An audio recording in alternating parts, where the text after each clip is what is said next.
What is going on, party people? It's your boy, Dermy Wormade, and I'm back with another stream. Why? How low is my music? Jesus Christ. I have my volume cranked all the way up right now. Turning up my background music. I had my volume cranked all the way up, and I was like, Jesus Christ, I can't even hear myself right now. What the fuck? But anyways, what's going on, party people? It's your boy, Jeremy Wormy. I'm back with yet another stream. And yes, I've been gone now for Sunday, yesterday, and I'm back today. Now, the reasons I was gone those couple of days is actually I was sick. I was sick as a dog. I wasn't feeling too good Saturday either, but I still, did the rounds, went around doing all the good stuff. And then Sunday happened, and I didn't get out of bed until like 4 p.m. And I was feeling like total shit. Coughing, hacking. I still it's not as bad, but I can tell that my voice is a little cracky a little bit. It feels a little weird to talk. And yesterday I was just in bed. I could not move. I was passed out. And I'm still not feeling that great today either. Still feeling kind of crappy. But I'm on a lot of medicine. So we gotta go. Okay, we just gotta go. And I can't quit. I can't quit. I have to keep going and we have to keep moving forward. But we got some stuff to talk about tonight, ladies and gentlemen. Because we got a few things, okay? One, we're getting into the Streamer Awards debacle. Because holy shit. That stuff's just wild to me. What's going on there. Not really that wild. I mean, goddamn it. It's a bunch of narcissists putting on a award show for themselves. Of course it's gonna look awful to everybody, but we're gonna talk about that, which is gonna take up probably the vast majority of the night because there's just so much there. And then we got a few other things. Not a hate, but one of those like anti-Twitter accounts, very anti particular VTubers like Kirsha and stuff. They came out recently. In a minute, something funny, so we'll talk about that. Jack Tarlad, how are you doing? Dermy's broke back for streaming. He wishes he could quit. I sometimes I do, but then I sit down and I go like, you know what? I enjoy it too much. I wish I could quit you, but I love you. Streaming's my huckleberry. It really is. It really is. But anyways, we got an anti. We got an anti to talk about. Well, why don't we go into this? Because this isn't going to be a topic, but this is just going to be something hilarious, and I can't get their posts to load. So this is a thing that's... Imagine admitting to this. So real quick, this is bent. This is bent and bented. I can't pull up their thing because, one, I have them blocked for a multitude of reasons. I greatly dislike them, and I don't want anything to do with them. So, simple as that. But here's Bent. Bent is a schizophrenic loser. There's a lot of posts out there that you can just hunt down and see just how insane Bent is. In fact, if I do this real quick. Let me pull up, maybe Kazahana. Triggered. Yeah, Kazahana. Pulling up Kazahana, there's a chance I will find a Bent post just immediately. There's like a large chance that this is just gonna pop up, and right here. Not even joking. This is Kazahana, and here's like the recent Bent post. Tectone still follows the account and was making soy pledges of solidarity to this fake parody. This is all he does, okay? This is all that Bent does, is just attack people over and over again, but it's about to get even crazier because I can't believe that this is a reality. Here's L-Bent. Now, there's a lot of parody accounts of Bented. His main Bented is called N-Bented. Okay? There was L-Bent. There is M-Bent. There's other Bent accounts that are just existing to make fun of Bent the entire time, but this is L-Bent right here. And I can't believe this is real. We could scroll down here and goes like, what did I do wrong? Why are people unfollowing me? Which is, okay. Well, why would people magically be unfollowing L-Bented out of nowhere? Well, it's because of this post right here, and I have only a screenshot because I can't get on Bent's account because, again, I blocked it and it's completely broke on X. But from Bent, is now the time to bring up that I made an L Bented just to fuck with these people and then got bored. Excuse me, what? I can't. And to prove it, one, they show notifications and they show all the information on L Bented. I'm not joking. L Bented is me. I made a parody account of myself to see how easy it was. The answer was incredibly easy. Grix retweeted me constantly, and I got follows and likes from Tectone and Chibi within days.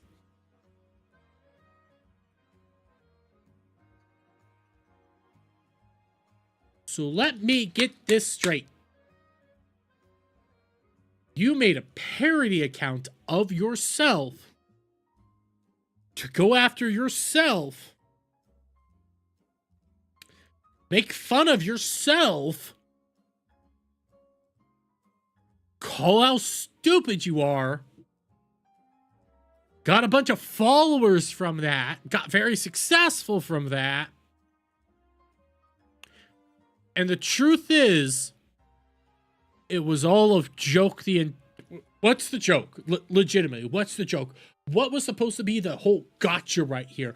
That people hate you? Because you just proved that people hated you. That's all that is. This entire account, this entire time was just a play on himself to be like, oh, look how awful I am. Here. Scrunkly blob. I don't know what that means, but more like stupid idiot. You have an account where you're just calling yourself a stupid idiot. Okay, that's what this account is. It is calling yourself a stupid idiot over and over and over again. That's what this account exists for. It's nothing clever, it's nothing interesting, and it's just you shitting on yourself over and over and over and over again. So where's the own? I'm serious here. Where is the own on everybody else? Because even Tectone pointed this out. Never forget, this retard made an alt account shitting on himself, then called it a gotcha when everyone agreed he was in fact a retard. You can't make this up. Where's the own? Wait, so you mean everybody hates your ass because you're retarded? You mean everybody thinks that you should just leave the internet and you make an account where you shit on yourself, you call yourself retarded, and the own is everybody thinks you're retarded.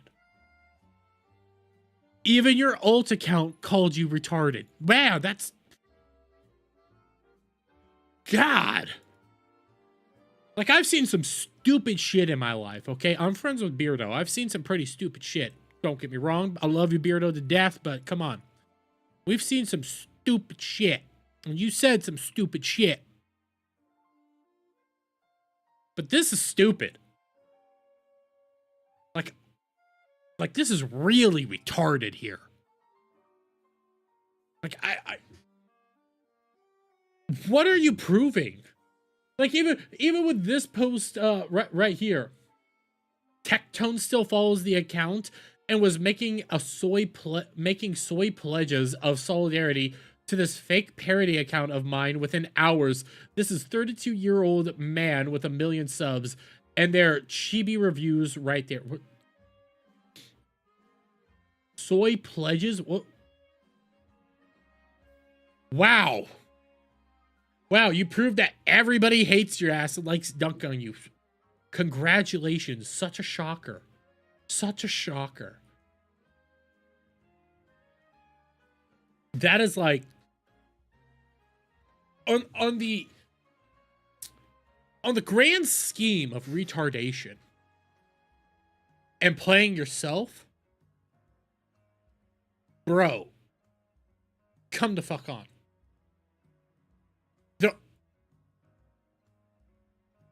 You can never complain about harassment campaigns ever again. Because there was a time where Benton was saying, oh, everybody's just obsessed with me. They're just obsessed with me. Oh my God, there's a harassment campaign. You brought it on yourself, like full-fledged. You could never accuse Grix or any of them of sending harassment campaigns when you were bringing it on yourself.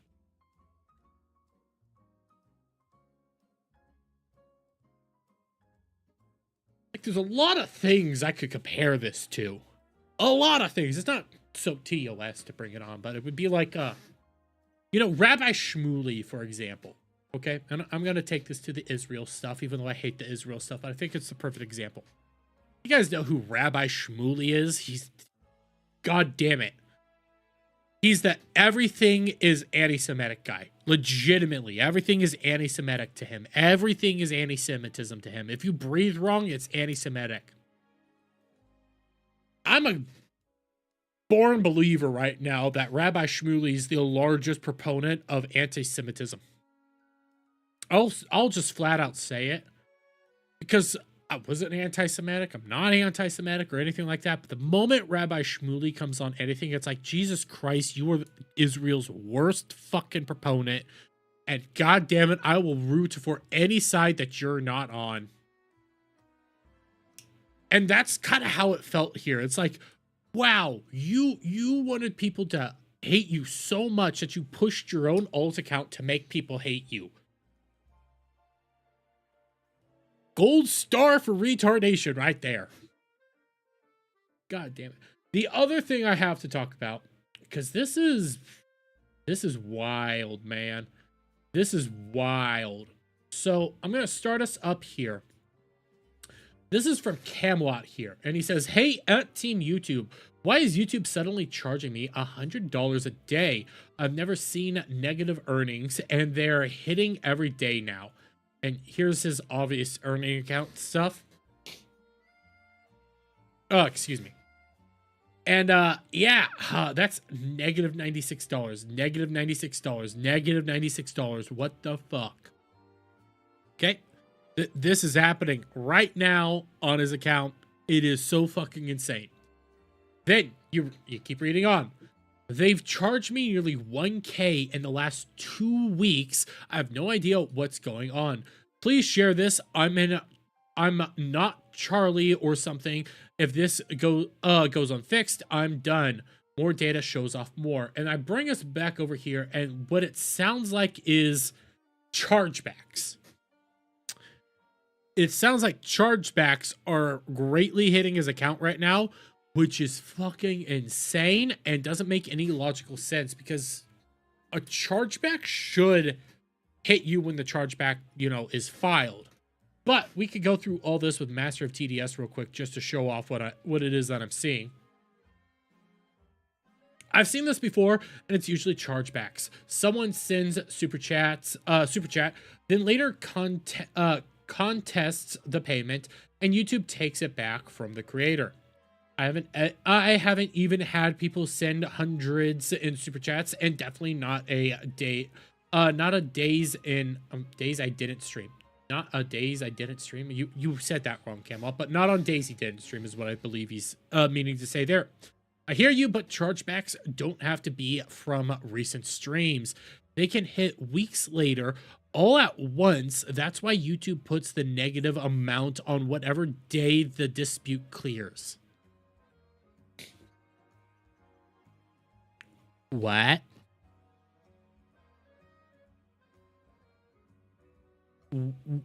What? So you mean to tell me, okay, let's say just for shits and giggles right now, Jack Tarlad, who I don't even know if he's still in the chat or not, but Jack Tarlad here decides to super chat me $100.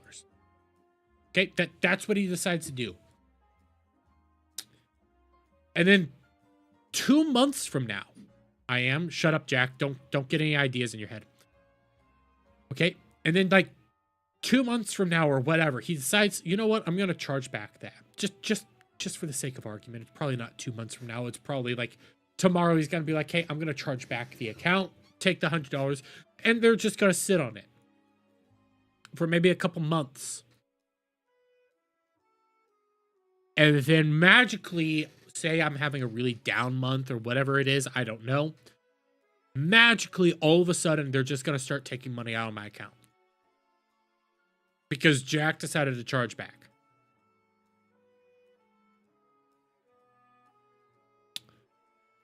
Why don't you take the money out right away?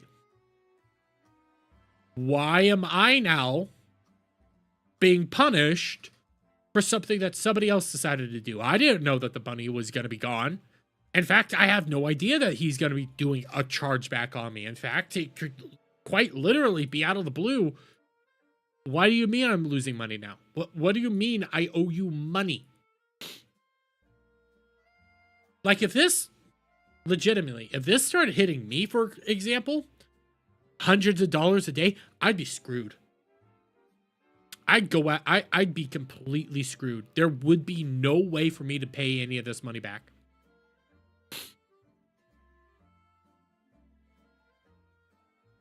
Like, this is insane to me. That's why YouTube puts a... Yeah. I need to be able to pinpoint someone who has dropped well over 1K by themselves, which hasn't happened. I also make ad revenue every day, so the negative amount is actually much larger. I'd remember if someone dropped 2K and disappeared.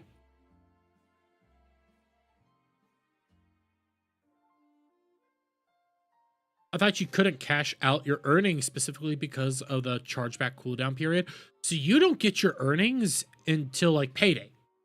So like all that money I get, I don't get until the 21st. So, so I will be getting paid by YouTube from past month on the 21st. So this Friday I'll get a payday. I can't cash out any of that money. I can't. I get it when I get it. But now it looks like YouTube could just take money out of your account. Couldn't cash them out immediately. Yeah, you can't cash that out. You can't. So YouTube's just taking money from you over that period of time and ultimately telling you to just piss off. And it looks like they're just reaching into Cam's account and not doing anything with it. They're just taking the money. Chargebacks don't require a single big donor. YouTube can reverse multiple small transactions at once, even from older streams. That's why the negative amount is lumped together. If that were the case, it's jarring because it's never happened to me in 7 years, and it's every single day since November 6th. Bro, that makes... God damn it, I have to do this. I have to do... Where's my... I'm just gonna, quickly dip into my own YouTube analytics. Just real quick. Won't take but a second. My analytics are... My whole channel's... I should just pack it in. The way I look at it. Luckily enough, I have not lost any money. Yay! I haven't lost any money. Yeah, but it ain't looking good this month either, so it is what it is. I've been having a rough time, so I don't really like to talk about my own personal revenue shit, because then I sound no better than DSP in the grand scheme of things. Oh my god, look at how poorly I'm doing on YouTube. I don't give a fuck. I do it for fun. But obviously this goes on in DMs that we don't have access to, but Team YouTube has replied, mainly because Nina Infinity reached out and said, hey, at Team YouTube, please look into this issue. It's very alarming. And you see this. Thanks for sharing. Since the creator has reached out, our team is likely working with the creator right now and looking into their issue. Earnings are also subject to adjustments. You can find details on how YouTube revenue works here. Interesting. Well, it says right here, Studio said it was chargebacks and it was just going to get taken out of my account for the foreseeable future. I said I can't afford that, and they said, sorry, you feel that way. Which, to be fair, actually, no, there's probably reasons why you can't afford this, and that might be a later video that we have to do. I don't know if we'll get to it tonight. But yeah, Cam's not doing that well for money right now. I'm just going to put that out there. At the same time, this is why you also don't make YouTube your bread and butter. Like, you should have other forms of revenue. You should have merch. You should have something else to help finance yourself. I'd be doing a whole lot more if I had the time, but I physically don't, so I can't do a whole lot more. And I know Camelot has a very successful locals account. He could keep pushing out locals, making sure he gets that locals money.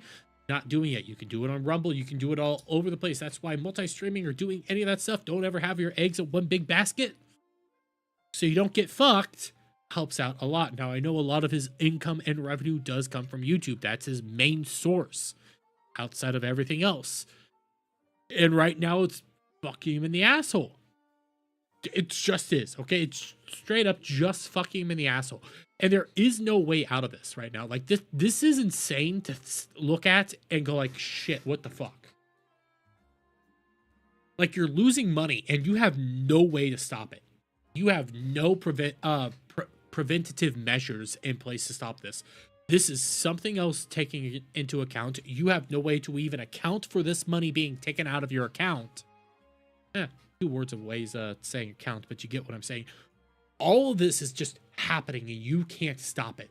This isn't like, hey, I made a bad business call, or hey, I pissed off this customer over here, so now these people are just going to take their money and run and ask for a refund or anything. This is legitimately, there's no way for you to know that this was going to happen. And now look at him. He's just straight up screwed. There's no way to stop this money until it's all said and done. This ain't right. This ain't right, bros. This ain't right. And I've said it a couple times, and I'll say it again. I'm not a Camelot fan.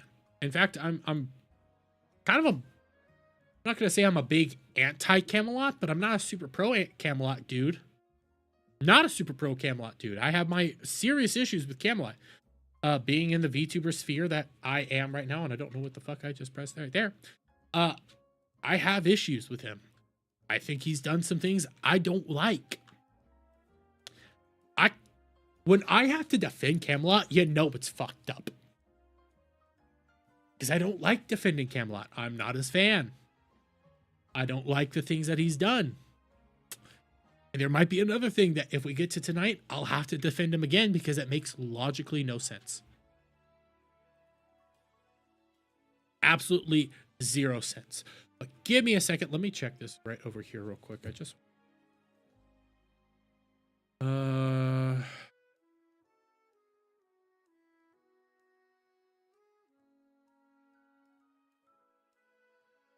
Well, at least I'm not going to go after her for that. She's allowed to be pro-Israel. I don't give a shit. But let me see. Let me get this lined up for the next round of shit, because we got some interesting things to talk about. This is gonna be fun. Outside of all that, we got some funny shit to talk about now. Some funny shit, but real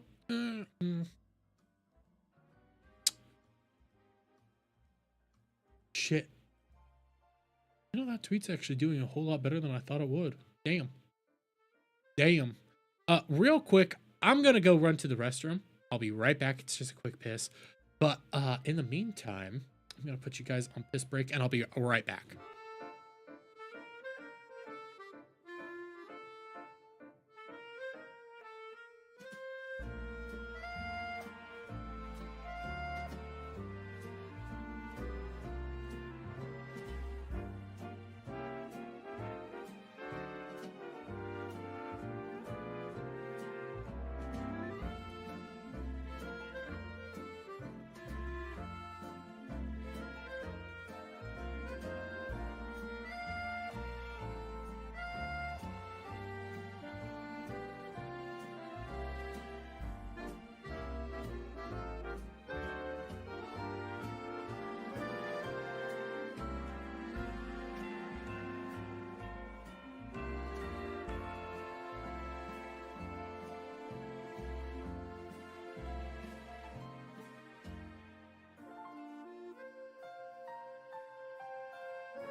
I'm back. I am back. Put my headset back on, and I just realized my gain is so low. Oh, fuckity da fuck. What was I looking at?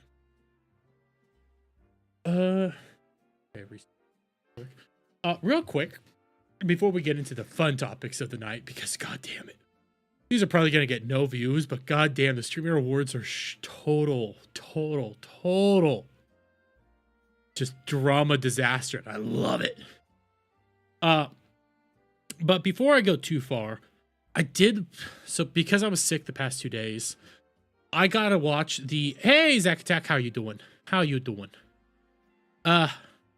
getting a little better. Hey Cloud, how are you?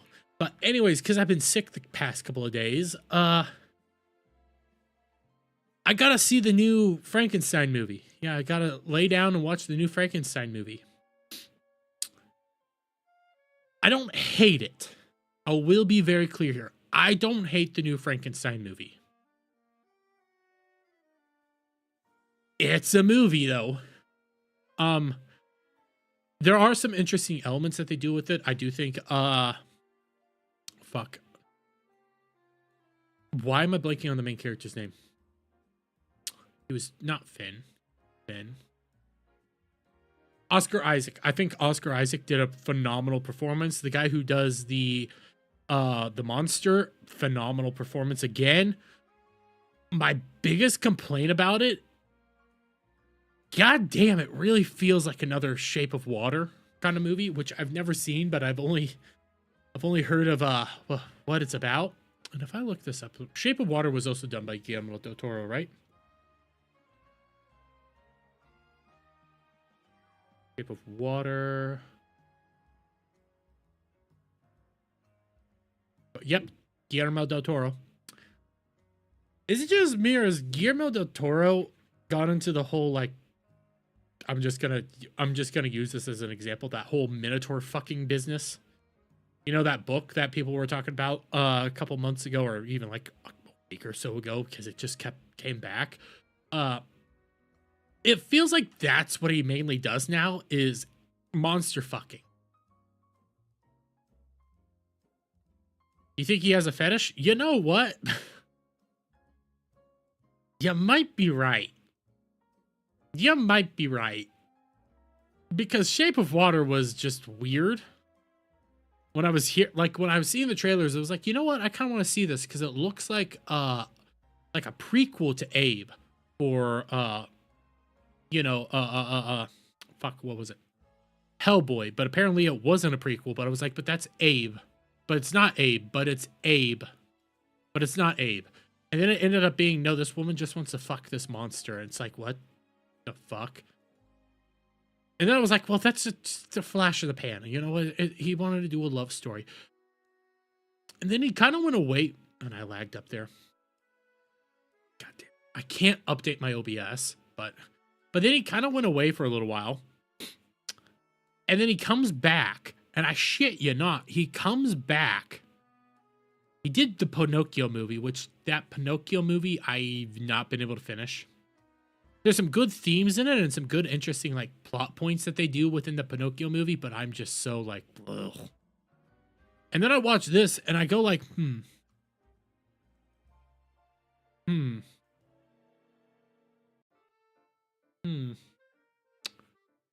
Now, I liked some of the things you're doing here, but there's a big monster fucking element in it, and it's kind of creepy. We could have continued playing with this whole God theme and the playing of God, but no, you wanted to go down this whole monster fucking rabbit hole, and it's like, why? Why? And that's the parts that really kind of creep me out. It's like the monster fucking. Like, did fuck, what was his first name? Did Victor Frankenstein go like, you know what? When I'm making this monster, I'm going to make sure he's well endowed. Because if he did, that would make sense. If he didn't, what's going on? And even if he did, what's going on there? Why are you making this guy well endowed? Like, I don't fucking know. I don't fucking know, bros. It's weird. I also think some of Kojima's weirdness rubbed off on him. LOL. Probably. Kojima's a weird dude. I love them both. Don't get me wrong. I love Del Toro's work. He's done. I can't get enough of his Hellboy. I love that fucking movie to death. I'm a huge fan of Pan's Labyrinth. He does some weird shit. Dr. Frankenfurter made Rocky well endowed. Well, I mean, that makes sense. Don't get me wrong. That one makes sense.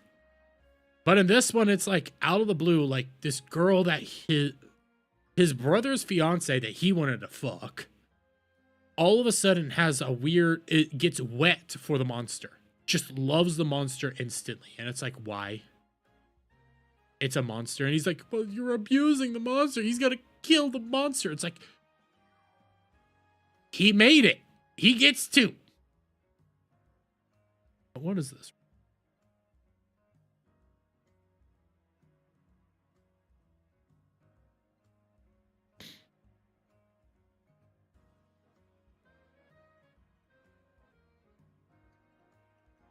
Yeah. Okay. Out of that, though, I might do a Frankenstein review. I haven't done a review for a while. I might do a Frankenstein review. Because again, there's some themes and elements there that I like. I like the idea of playing God. There's not, I don't want to play God myself, but you know, like playing with the ideas of what is it like to play God, you know, like how does this have an impact on somebody? And then another theme that they do start to tackle is the concept of immortality and what it is, what it means to not be able to die, while at the same time having this incapability to ever actually form a connection. I love that idea. And it's something that even fuck, what was his name? Guy who made Lord of the Rings. Why am I blinking? Why am I blinking? Why am I blanking on a name? Shit. But he started playing around with that idea, like what is it like to be immortal and not to be able to die? What does that do to your psyche? How is that with making relationships and stuff like that? And I just sit there and, you know, ever since Peter Jackson, thank you. No, not the Peter Jackson movies. I meant the Tolkien. That's who I was thinking of, Tolkien.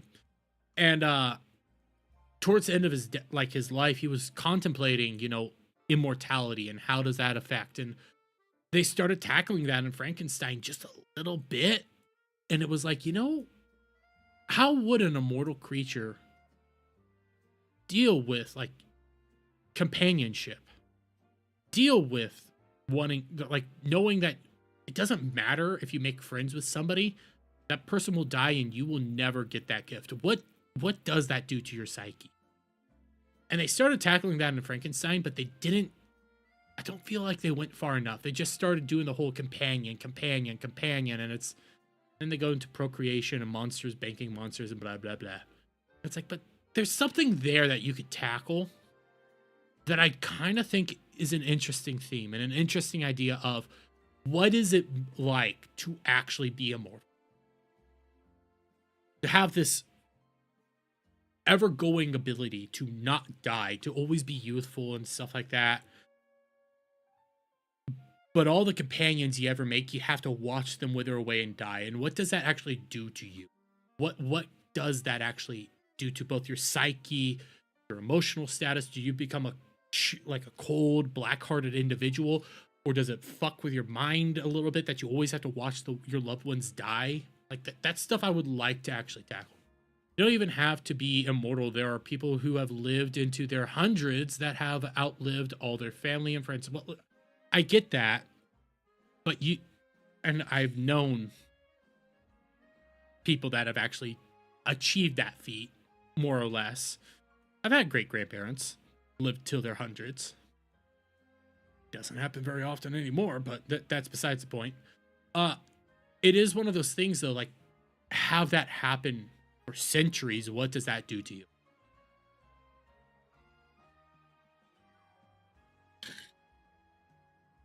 So when you get to the if you do watch the movie, when you get to the companionship segment of the movie, without like full spoilers, it does beg the question: what does one do? Knowing you cannot die, what does one do? What does one seek? What does one want in a moment like that? And it's something I wish the movie would have tackled a little bit more instead of just, I want to fuck, more or less. It wasn't really I want to fuck, but you get the general idea.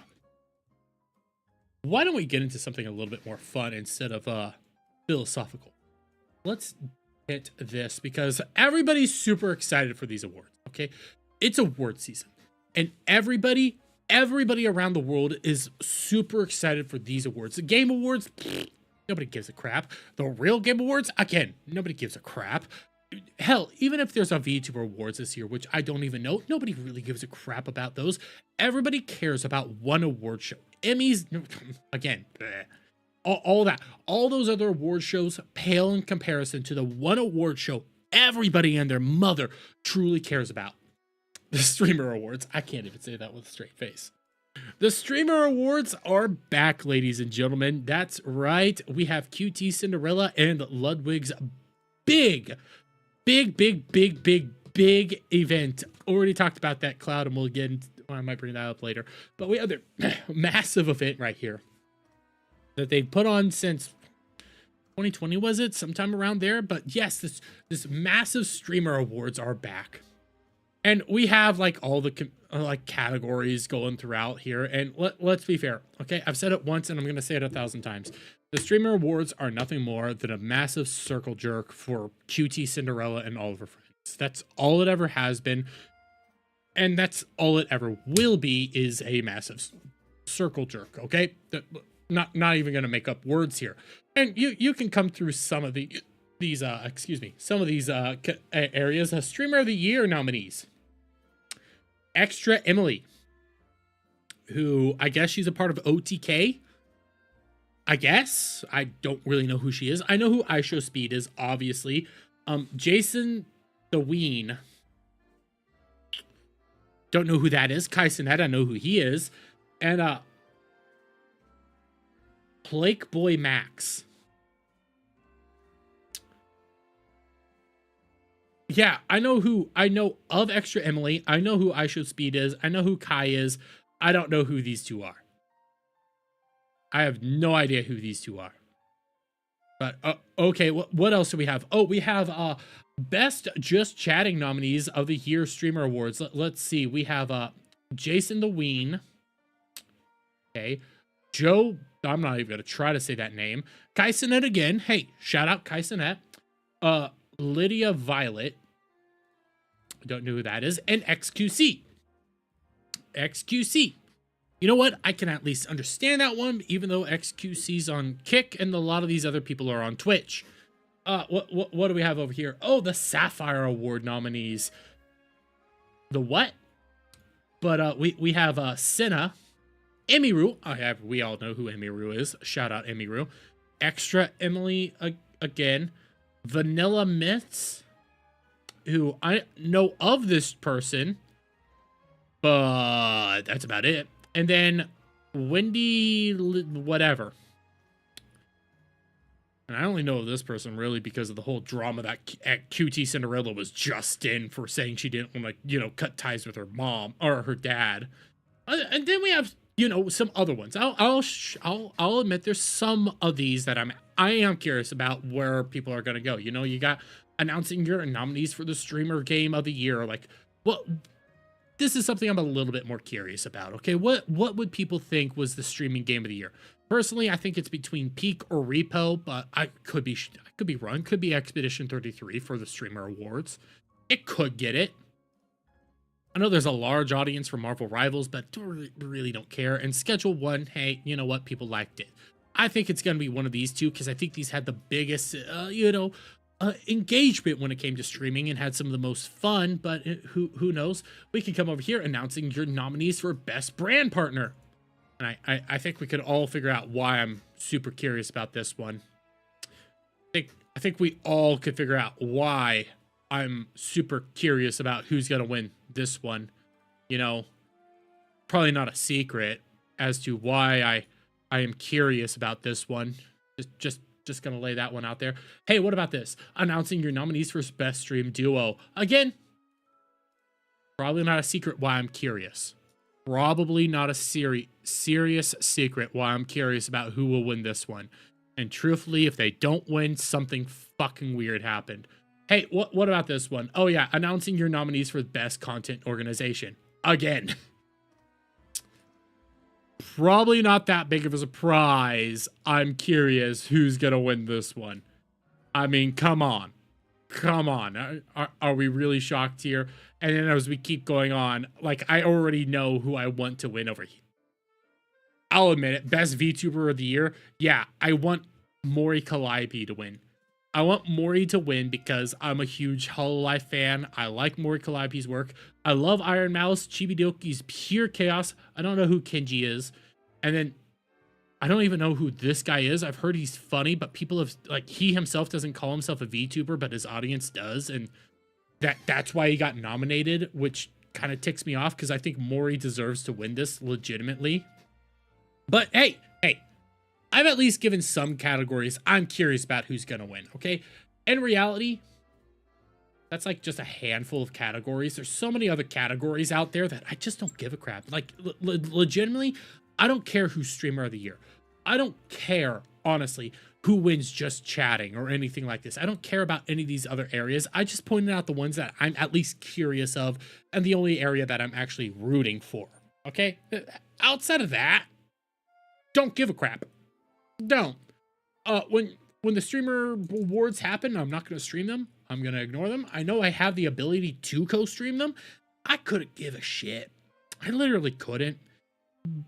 But apparently somebody really does care. And Hassan's over here. Hi, buddy. Hi, buddy. Hassan's having a massive crash out because he wasn't nominated. Period. Hassan wasn't nominated for a single category, and he's having a massive crash out. So why don't we check in on Hassan and what he thinks right now about not being nominated at all for the Streamer Awards? No Streamer Awards noms, Sag.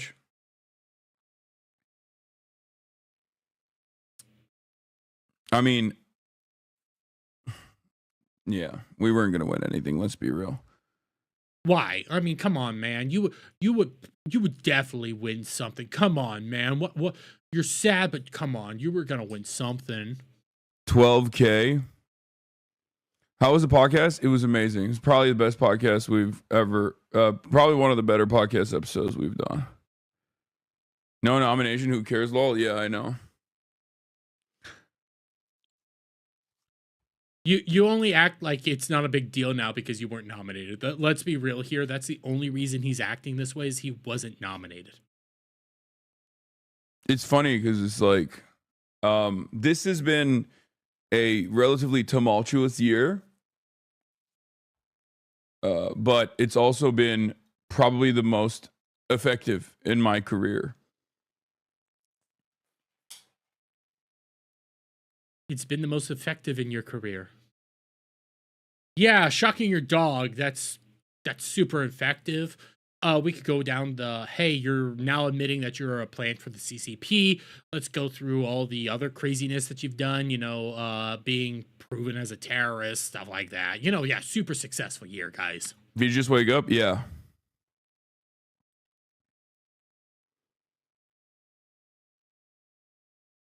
I don't know why. I found myself growing further and further away from the Twitch audience. Or not Twitch audience necessarily, but just like Twitch streaming. And the audiences that exist on Twitch. Okay, if you're growing further and further away from Twitch streaming and the audiences on Twitch, where are you going to go? Legitimately, where will you go without Twitch? You have nowhere to go without Twitch. So you saying I'm growing further and further away from Twitch altogether, you can't. You have tied yourself to Twitch. So without Twitch, you have nothing. Legitimately nothing without Twitch. So don't even act like this. And I feel like I've been the most impactful I've been in my career. The more like mainstream recognition I receive as a political commentator. Because of your PR team. Remember, he has a massive PR team. So anytime there's any sort of craziness coming out about Hassan, his PR team always puts out a puff piece. That's why last week when you had the CCP stuff going on, you also had the Variety post come out. The more angry and resentful other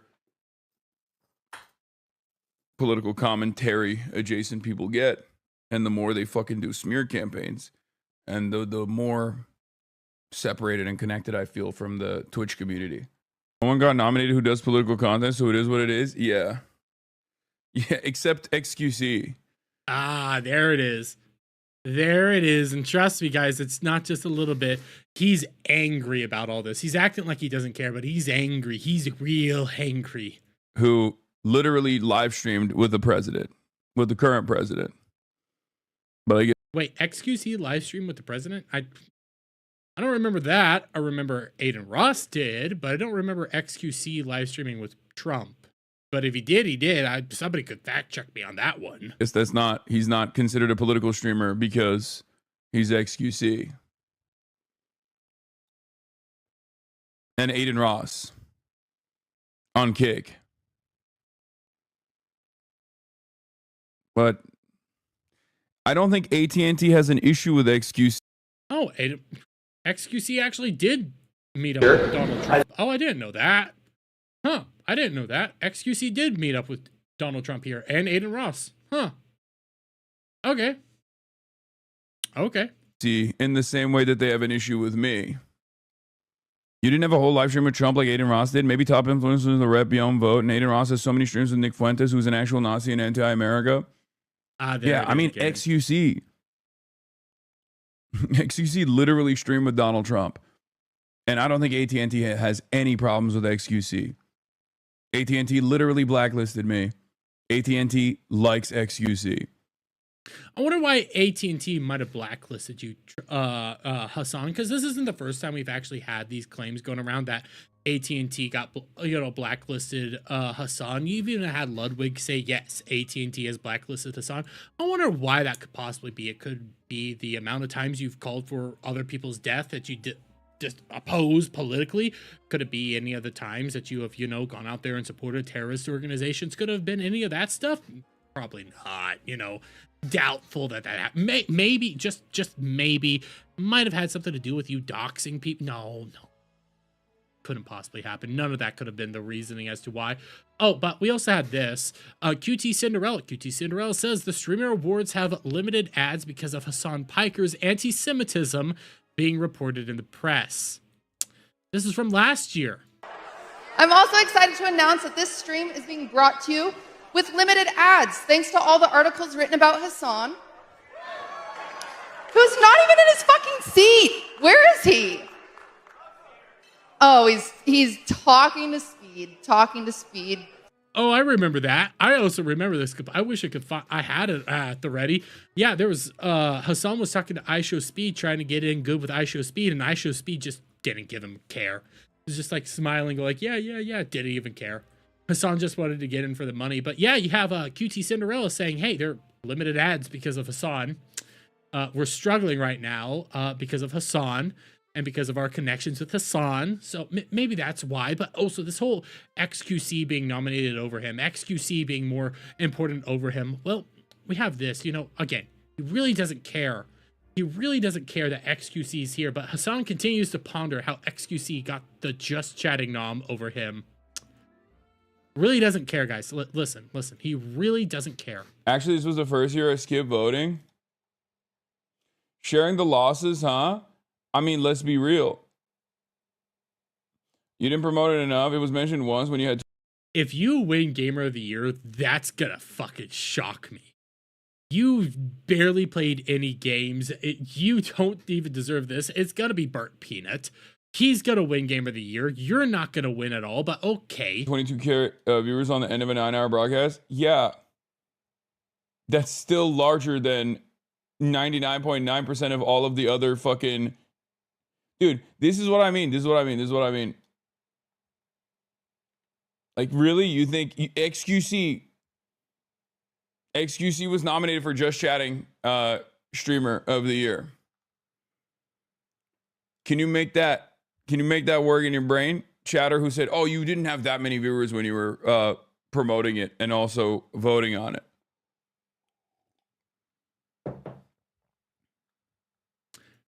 Doesn't XQC like stream every single day, multiple times a day? Like, I will give him this. It's shocking that XQC's winning at all. It's shocking that XQC's in the just chatting category at all, because half the people can't even understand a single thing that he says. He has to have like subtitles put onto all of his clips because nobody understands him. But I mean, come on, man. You didn't even do the work. You didn't even put in the work to try to get yourself nominated. You got at least freaking Gamer of the Year, possibly, and you're not gonna get it because, God, swear to God, if you win that, what the fuck's wrong with your entire show is just screwed. Who cares? I don't care about the streamer awards. I don't care about the streamer awards. You don't care about the streamer awards. You don't care about the streamer awards. That's why you're crying that XQC is higher up than you. Let's be real clear here, okay? This is not going to be my first or last video on the streamer awards today. But let's be real clear here, okay? And I see everybody coming in. Hi, Sherry. Hi, Cash. Hi, everybody. Hassan cares about the streamer awards. He cares. The fact that he got nominated for the best gamer of the year, one, that's an atrocity. That's just downright awful. Like, what the hell? But you got nominated over here. But you're really mad that you didn't get your just chatting. You're really mad you didn't get there because that's supposed to be where your political content is. That's supposed to be where all your, actual topological or whatever important discussions are happening. And the fact that XQC, somebody he's been beefing with for quite a while now, actually got nominated over him, yes, that does bother him. That bothers him a whole lot because XQC is more in the lines, not with just Aiden Ross, but more in the lines with Destiny. And being that he's more in line with Destiny on a lot of his political commentary and a lot of his political thoughts, rubs Hassan entirely the wrong way. Because with XQC thinking more like Destiny, that means more people care about what Destiny thinks than what Hassan thinks. And that's what's really bothering Hassan right now. But hey, that's just my take on it all. I'm going to keep laughing at Hassan crashing out over not being nominated for just chatting award. But you know what? You snooze, you lose, buddy. And I completely botched the ending of that recording. But Weasel, how are you all doing tonight? How are you all doing? I see you, Sherry. I see you, lovely Sherry. I see you, Cash. I see you, Weasel, that furry. Jesus Christ, I start streaming. Usually you guys are all in my chat, but magically you all just disappeared. Like, where the fuck were you, Weasel, huh? Where the fuck were you? Feel so let down. Feel so lost. All my friends left me. It is what it is. It is what it is. My friends don't care. God, somebody's actually got to clip that. Like, a Hassan stan is going to clip that and go like, see, he's crying. All of his friends hate him. And I'm going to be like, him and Keller are in Discord. Well, I know he's in Discord now, Cloud. I saw that. I saw he's in Discord now. He wasn't when I started. But he is now. And I'm going to shame the furry, okay? I get to shame him a little bit. Just a little. Just a tip. What? Anyways, we got some other stuff because the streamer award drama isn't going anywhere. And you know what? Why don't we do? And by the way, Cloud, I did comment on the Bented stuff. For anybody who's unaware of the Bented stuff, and I'm trying to bring up the next thing with the streamer awards because God damn it, it's getting so fucking crazy. For anybody who's unaware of the Bented drama, holy shit. Okay. Top down real quick. Bented is just an anti-VTuber person who hates Kirsha and all like more like right-leaning content creators. Constantly tweets out how awful they are. Then there's a lot of parody accounts about Bented out there that just dunk on Bented daily.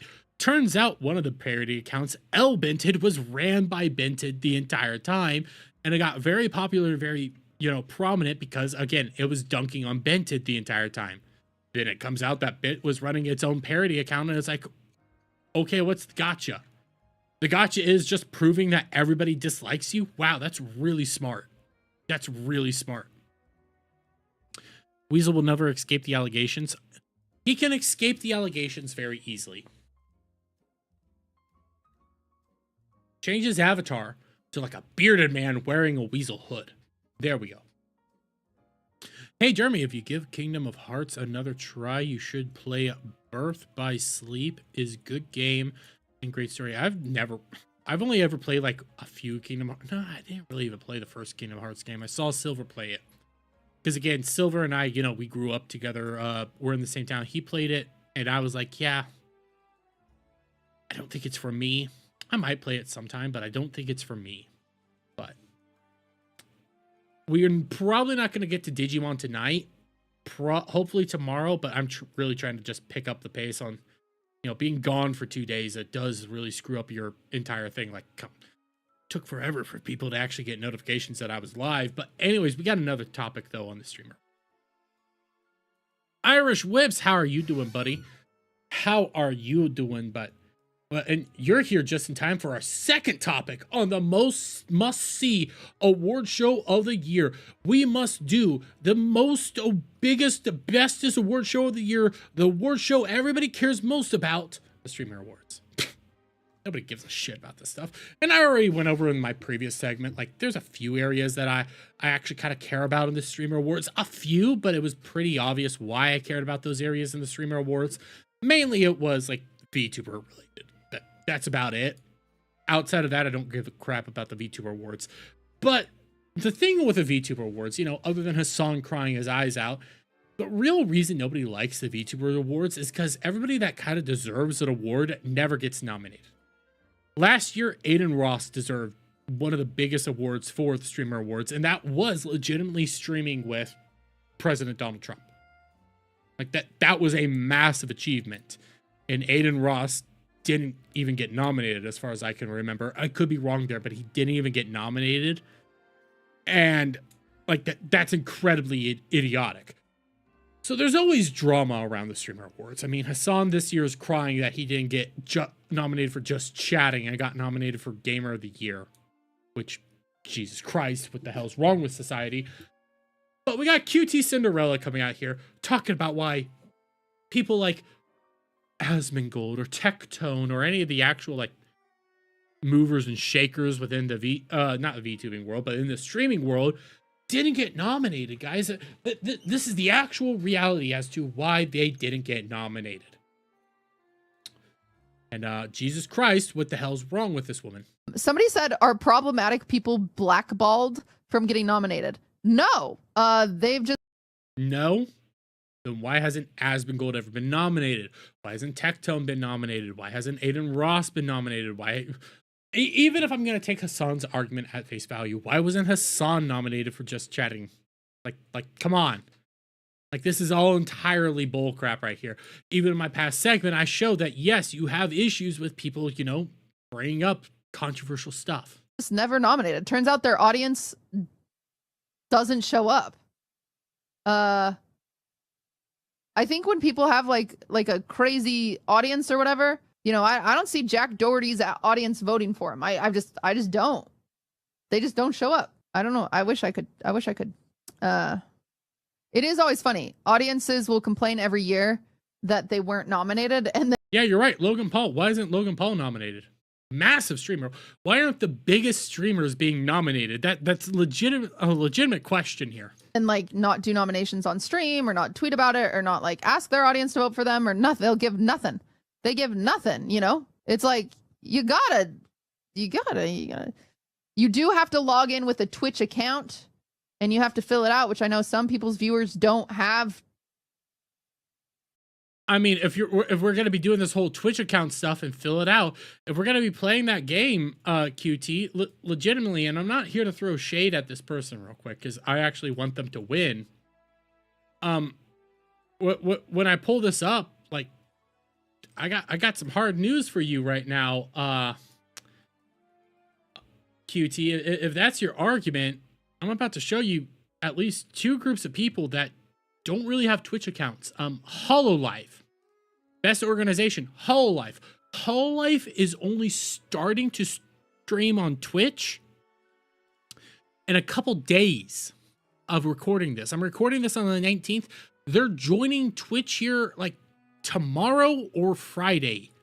They're not even on Twitch. So how did they get nominated if you need a Twitch account? How are they getting nominated? Because they're not even on Twitch. Heck, we could come over here to Mori Calliope. How does Mori Calliope get nominated? She's not promoting it. She's not pushing it. She's not even on Twitch. So why does she get nominated? Do you see those problems there? If you have to have a Twitch account to be nominated for this stuff, how is that even fair?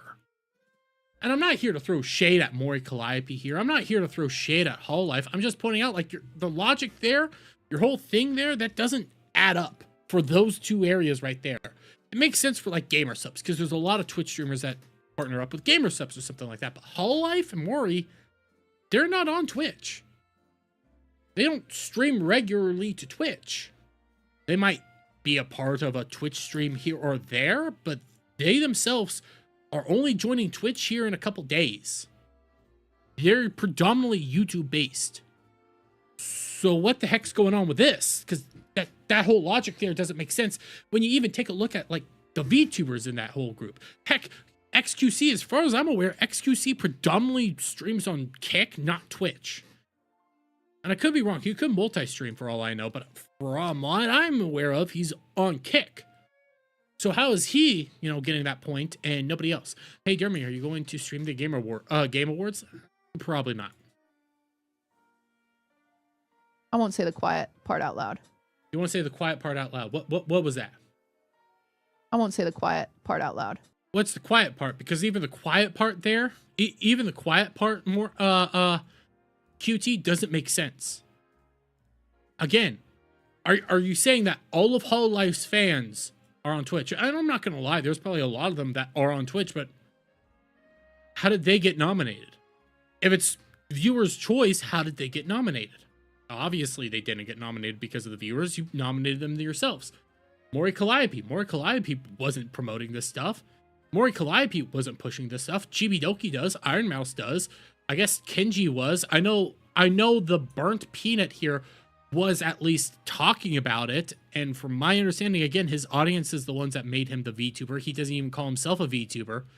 But, like, I know these people were talking about the VTuber awards. I don't believe Mori ever talked about the VTuber awards. So how does she get put up here? How? Because your logic doesn't even line up, QT. It doesn't. And then you get Asmongold here. Asmongold's not buying QT explanation as to why problematic streamers didn't get nominated. And we see it right here.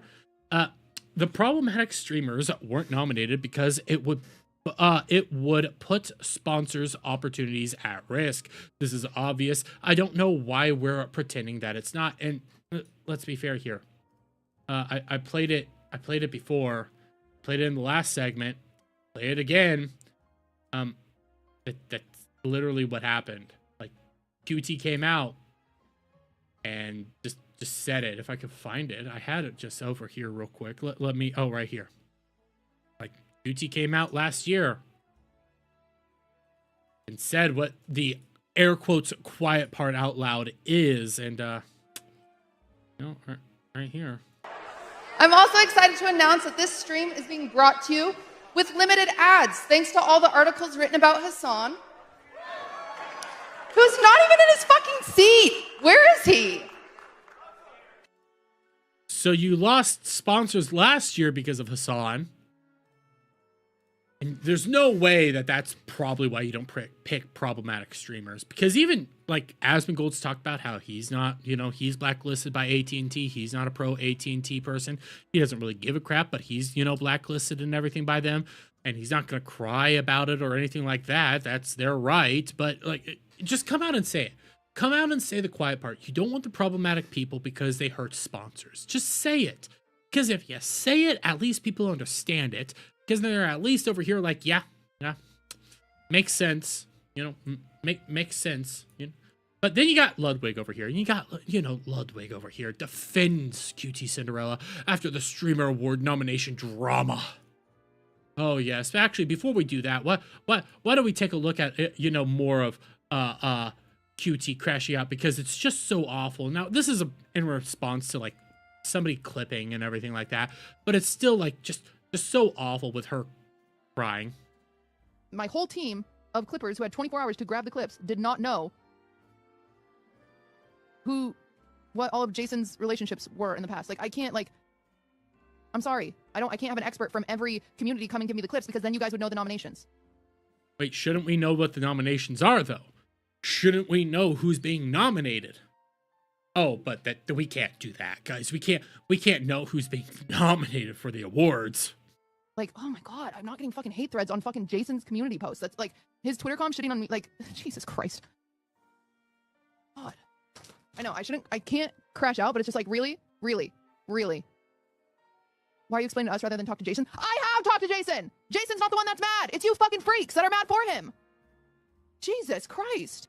Oh, now the audience are just a bunch of fucking freaks, guys. The audience are just a bunch of fucking freaks when it comes to streamer awards. And to be honest, most of them are. Like, and I mean this in the most loving way possible. Anybody that cares about the streamer awards, god damn it, you're just lost in the grand scheme of things. The streamer awards is, again, nothing more than a massive circle jerk for QT Cinderella to just do essentially what iDubbbz and Anissa used to do. Throw in this massive event for all their friends to just jerk each other off the entire time. But let's be real fair here, okay? None of this stuff makes any sense. You know, the audience should be aware of who's going to be nominated. The audience should be aware of who's up for some of these rules. And you should go to, like, who these, clippers are for the best clips and stuff like this. Because if you don't, then what the fuck's the point? Legitimately, what the fuck's the point?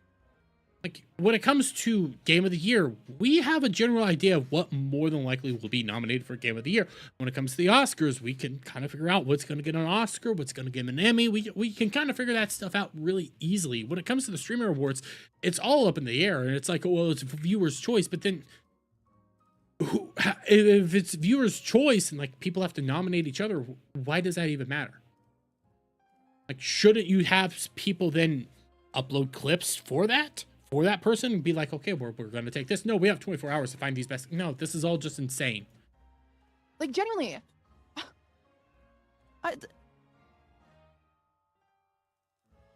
Okay.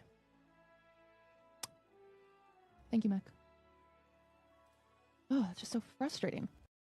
Why is it frustrating? Why? Oh my god. You picked one of my favorite pics of me with my eyes closed leaning against the wall. I believe that you were all trying to portray us at our best. Thank you. I just love puzzles. God, I'm doing my fucking best over here. Obviously not. You have 24 hours to find everybody? No, none of this is the best. None of this has ever been the best. This has always been awful. The only thing that's ever actually interesting at the Streamer Awards is whether Iron Mouse performs a song, and maybe this year, if Maury Calliope is going to be there, we'll get a Maury Calliope song, which, again, that will be freaking awesome. But outside of all of that, like, there's not a whole lot of interest at the Streamer Awards. Again, outside of your little Twitch communities, and I'm lagging up there, but outside of the crazy Twitch area, nobody gives a crap. Legitimately, nobody gives a crap. Store didn't even have Cheerios. I'm just so tired. Oh, there she goes crying again.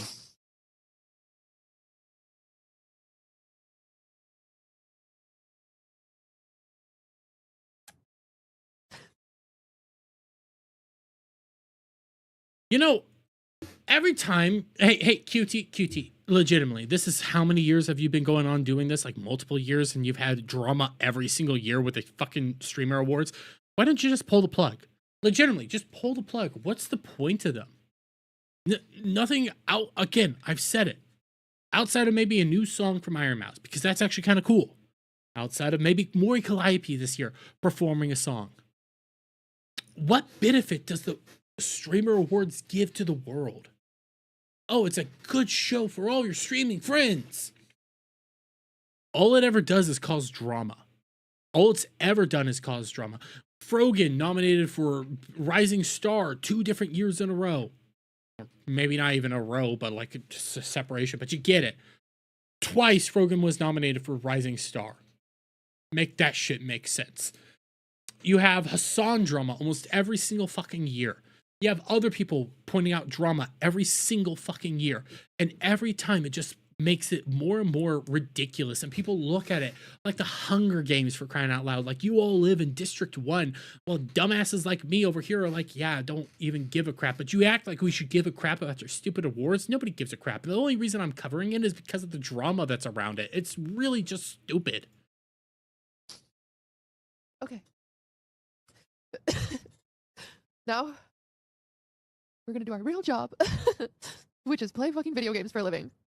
Because the one I'm getting off the ship for isn't even my fucking job. Then why do it every year? It isn't your job to put on the streamer awards. You are the one that chose to do the streamer awards. If it's not your job to put on the streamer awards, then why do it? Why deal with it? If you're crying about, well, I hired a bunch of people to find these clips for 24 hours, then they're doing a shit job.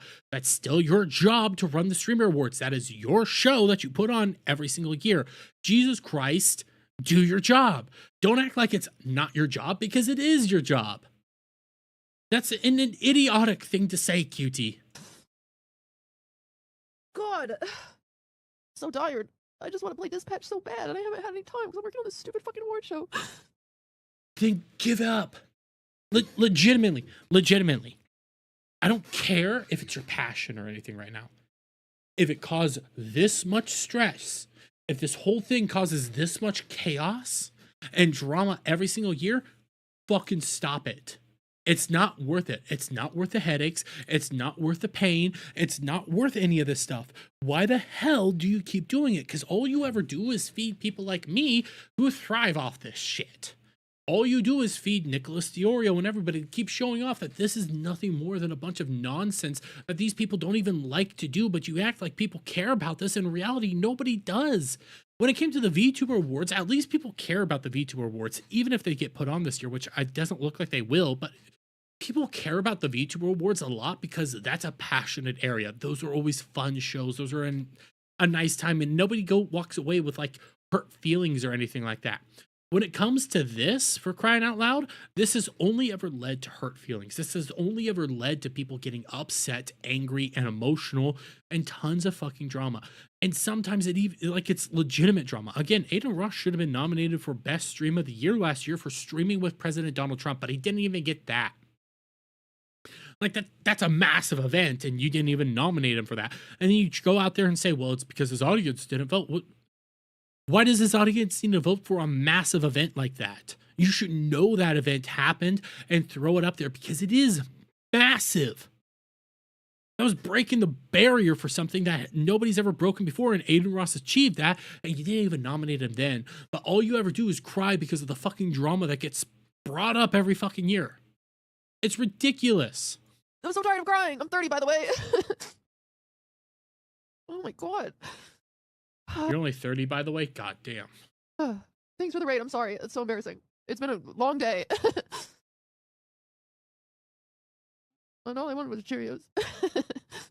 But all I got was paste salsa, and paste salsa isn't even my favorite salsa. It's just what I thought would go nice with Cheerios. What? You know what? I'm not even gonna try to put that all together right there. But anyway, and Zach, I agree. I don't care about the streamer awards. I don't even care about the game awards. Like, legitimately, people that care about these award shows, you got problems. The reason I liked the VTuber Awards, okay, and this is serious here, the reason people like the VTuber Awards is because it's put on by VTubers for VTubers, and it's a fun event. Full on, it's just a fun event. And I don't even know if they're going to do it this year because of so many people backing out of it because of weirdness with all that. But that's a fun event. Streamer Awards, it's not fun. It's annoying. It's just opulence for the sake of opulence. It's just vanity all around. Then you get Ludwig out here defending QT from all the hate and harassment. In reality, let's be fair here, guys. It's because QT's just an idiot. Ludwig defends her by saying, every year I see firsthand how much time, effort, and passion QT devotes to the Stream Awards. And every year there's drama, there's chaos, she crashes out, she cries, everybody points it out. And every year she gets shit from every corner of the internet that feels they deserve more. They probably do deserve more because she's not even putting in a little bit of effort. I know it's not possible to please everyone, but if you're like me and inspired by the work she puts in and thinks it makes streaming a better space, it literally doesn't, don't be afraid to be more vocal about it. Well, let's be fair here. It doesn't make the streaming world a better place. All it does is build animosity. Because in your little corner of the internet that you deal with over there on Twitch, like all you guys, it's nothing but narcissism to show.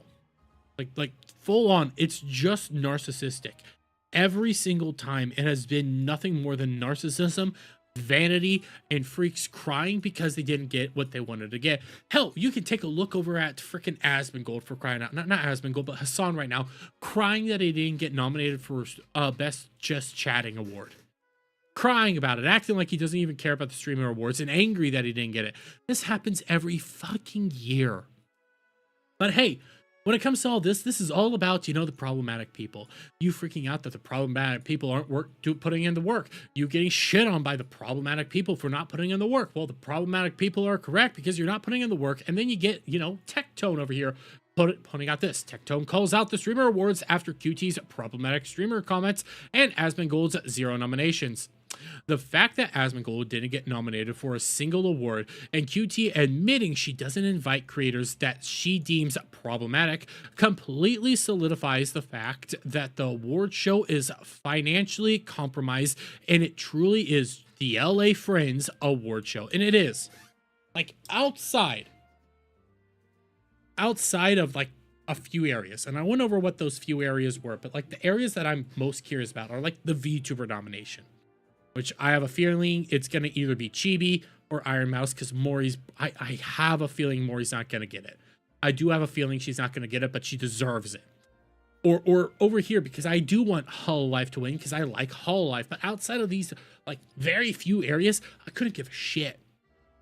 I couldn't give a shit about the Streamer Awards. Nobody gives a shit about the Streamer Awards because it's been the same thing every single fucking year. It's just a bunch of self-promoting LA twat nuggets trying to act like they're important and everything and just grandizing and standing over every other streamer out there acting like they matter when in reality they matter just as about as much as my morning dookie. That's about it. But you get Asmongold over here, you know, again to the problematic point, you know, calling it out. Asmongold offers QT 100K to see the back end of voting next year, which I'd be curious of. It is always funny. Audiences will complain every year that they weren't nominated and then like not do nominations on stream or not tweet about it or not like ask their audience to vote for them or nothing. They'll give nothing. They give nothing, you know? It's like, you do have to log in with a Twitch account and you have to fill it out, which I know some people's viewers don't have. She's trying to insinuate that they're view botting. I won't say the quiet part out loud. It's clearly what she's doing. Somebody said, she's trying to insinuate they're view botters. So here's the thing. I mean, there's rumors about Kai Cenat view botting. There are rumors about that. He's nominated. I don't think he is view botting, but there are rumors about that. You're lying. You know you're lying. Everybody knows you're lying. If you are not lying, I think this is what my assertion is. I think that you have exercised editorial control and you have picked the nominees not completely from fan voting, but from your own opinions and to keep the show brand friendly. I think that the priority for the show is to make sure that the show gets as many viewers as possible and maintains as many sponsors as possible. I think that's what happened. And I am willing to bet $100,000 on it. Invite me next year to watch the voting, and if the people that get voted on actually are the ones that get nominated, I will donate $100,000 to the charity of your choice. I mean, that's a big claim. That's a big give right there. And come on, you know, if you don't take that, it's really fucked up. Because this has been the rumor for a long time. Okay, I say it's a rumor, but it's an open secret, for lack of a better term. Everybody knows that this entire show is just rigged. They know it. They know the people that get nominated are always their friends. They know the people that are going to win are always in like these safe little categories or something like that. And it really does suck because people like Iron Mouse, for example, she should win. Iron Mouse deserves almost every award she gets because of just how much work she puts into that. It takes away from people like Iron Mouse. When you sit there and look at the streamer awards and go like, yeah, it's just nothing burger. It's nonsense. What the hell? Again, it's just another giant circle jerk for these people. And this has been just this open secret that everybody pretty much understands on the internet outside of the LA friend group. Outside of people like QT and Ludwig who go like, no, this is really like legitimate. This is really like important and it makes the streaming world better. No, it doesn't. It's just always led to drama and chaos and people openly pointing out like, hey, why aren't these people getting nominated? It doesn't make any sense. That is how certain I am that you're lying. Go ahead.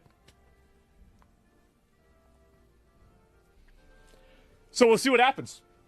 She won't take it. She'll find ways to get her out of this. She won't take that 100K. She'll act like, well, I never saw this. I never saw this. I never saw this. No, I'm not going to engage with this. I'm not going to engage with this. Do it. Legitimately, do it. Why wouldn't you do this? Why wouldn't you take this up? To disprove everything. You have Asmongold there, who Asmongold, to be fair here, Asmongold's extremely honest in his opinions on stuff. You can listen to Asmongold a lot. He's extremely honest, and he's pretty fair across the board. But if you don't take him up, all you do is you foment this idea. You keep promoting this idea that it is rigged, that it is pointless, that it is just the friend group jerking each other off, and they give out a few things here or there. Like, again, I'm going to go back over here. I'm going to go back over here to the VTuber thing. Legitimately, I personally think Mori Calliope should win. And I can lay out my reasoning as to why I think Mori Calliope should win this award. Mori Calliope achieves something that no other VTuber has been able to achieve thus far. She has a song as an opening to an anime. That's massive. There's a lot of VTubers that have actually voiced in like the dubs and stuff. No, Mori Calliope's song is in Gachiku. Like, that is her song. She has another song in Gachiku. That's massive. Mori Calliope's been putting out so many different songs this year. She's been doing so much hard work. She's been putting in loads of labors and just promoting constantly, doing fantastic work. I think she deserves it. Chibidoki, guess what? I'm not going to sit here and say Chibidoki doesn't also deserve it, but I think Mori's just put in more work than Chibi. When it comes to Iron Mouse, that one's a tie. That's a close second right there. If it's not Mori, I think it does deserve to be Iron Mouse, just because like how close they are and like the successes they have had this year. I don't know who Kenji is, so I'm not going to speak on Kenji right now. But I've already heard what's going on with like the Burnt Peanut. Burnt Peanut has openly come out and said, I'm not a VTuber. I do not consider myself to be a VTuber. And the only reason he's in this category is because his audience pushed him there. He doesn't even want to be here. And if he wins this category, legitimately, that's stealing stuff from Iron Mouse and Mori Calliope.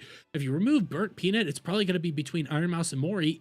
And the scary thought is, I think Iron Mouse might win. And the reason I'm saying that is because she's a part of the LA crew. Without fully being a part of the LA crew, because she's best friends with Connor, Sea-Dog. Connor, Sea-Dog, is best friends with Ludwig. Ludwig dates Cutie. You can see that incestuous little thing right there. And that sucks because then that takes away from Iron Mouse. That leads me to look at this and go like, no, that's a steal away from Iron Mouse, because Iron Mouse also was somebody like, at the end of the day, the fight over here is going to be between Iron Mouse and Mori. 100% it's going to be between these two. I'll probably throw in Chibi as well, but it doesn't make sense. And then when you take a look at this, if any of these people lose, like with the thoughts of it all, I'm going to say, unless Mori wins, if it's these two, either of these two winning, the questions will be out there like, hey, is it because they're associated with the LA crew? Is it? Like if Iron Mouse wins, is it because it's associated with the LA crew? Is it?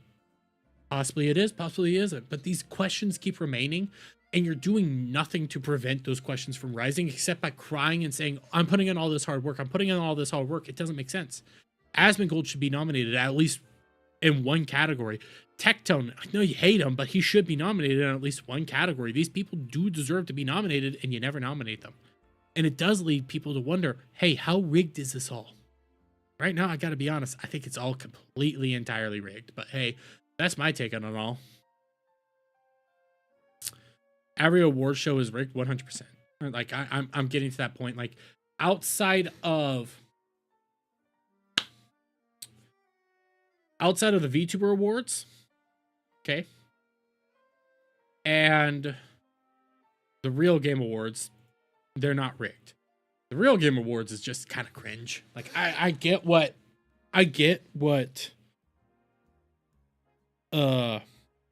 Craig is trying to do there. And I watched it last year. Obviously, we watched it live over on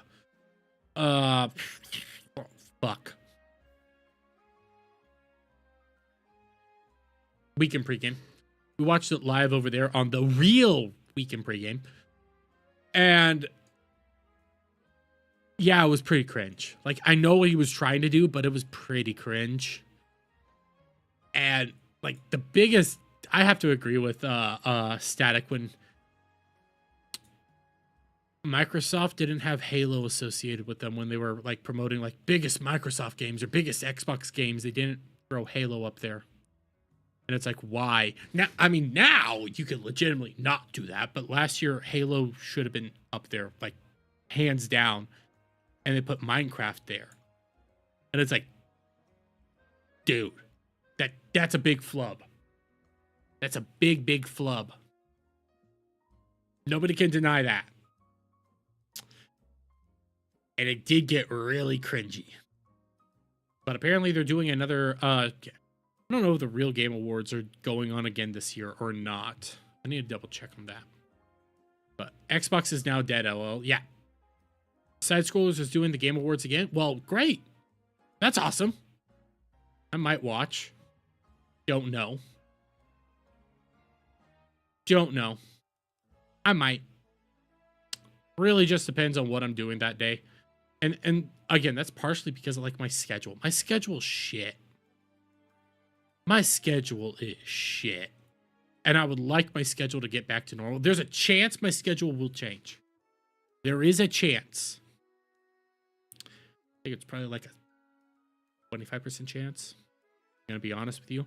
Because they are discussing, you know, going back to 2 different shifts at my day job instead of doing 3.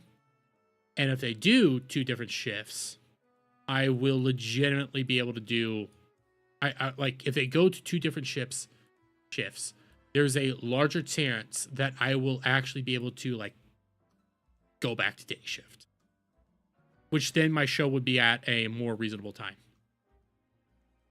I work all week. Yeah, I work Monday through Friday. The only day I don't do like the super long night shift is usually Fridays, where there's a reason I don't stream on Thursdays. It's because Fridays I usually go in at like noon and I work till 10. Except Fridays, and I lagged up there.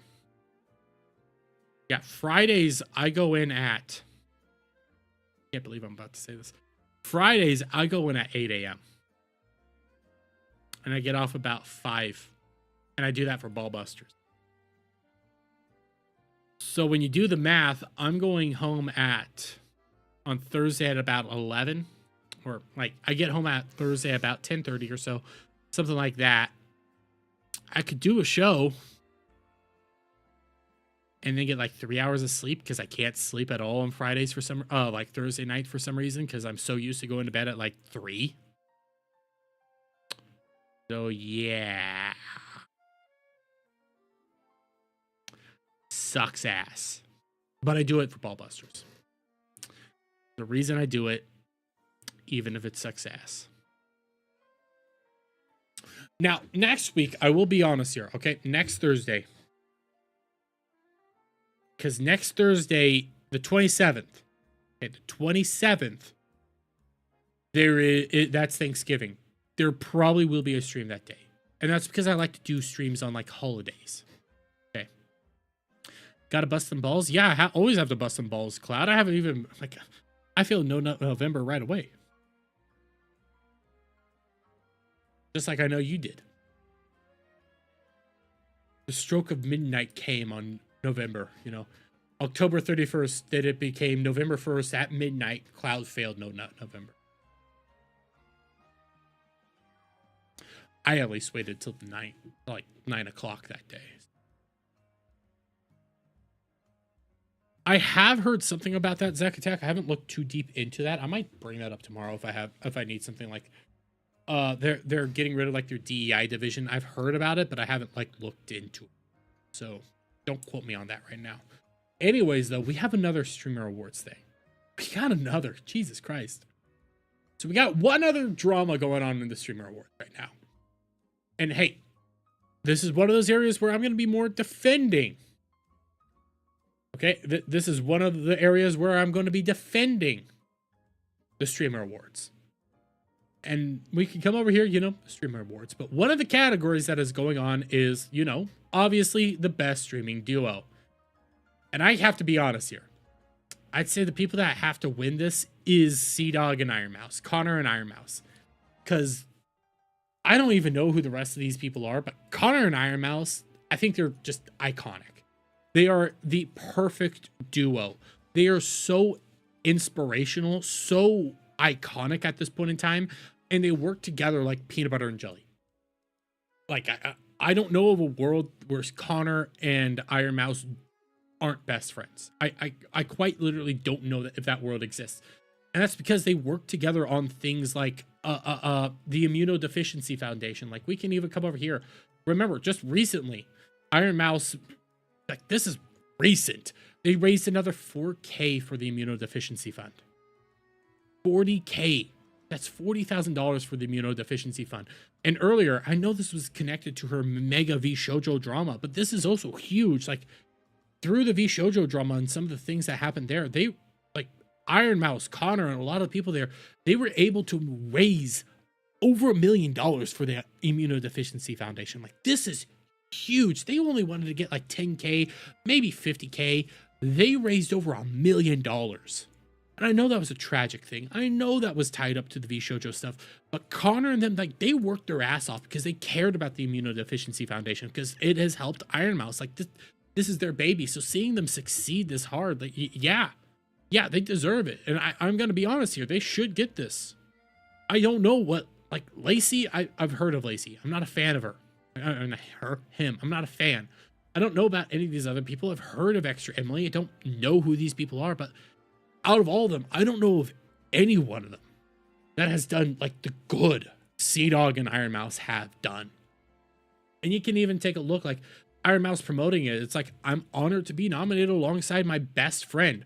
I feel the luckiest person in the world because I got to do fun stuff with them every day. This past year has been rough and I couldn't have been able to get through it without him. Thank you guys for supporting us. And, like, Iron Mouse and Sea-Dog, I think they are an inspiration. And again, I'm glitching up.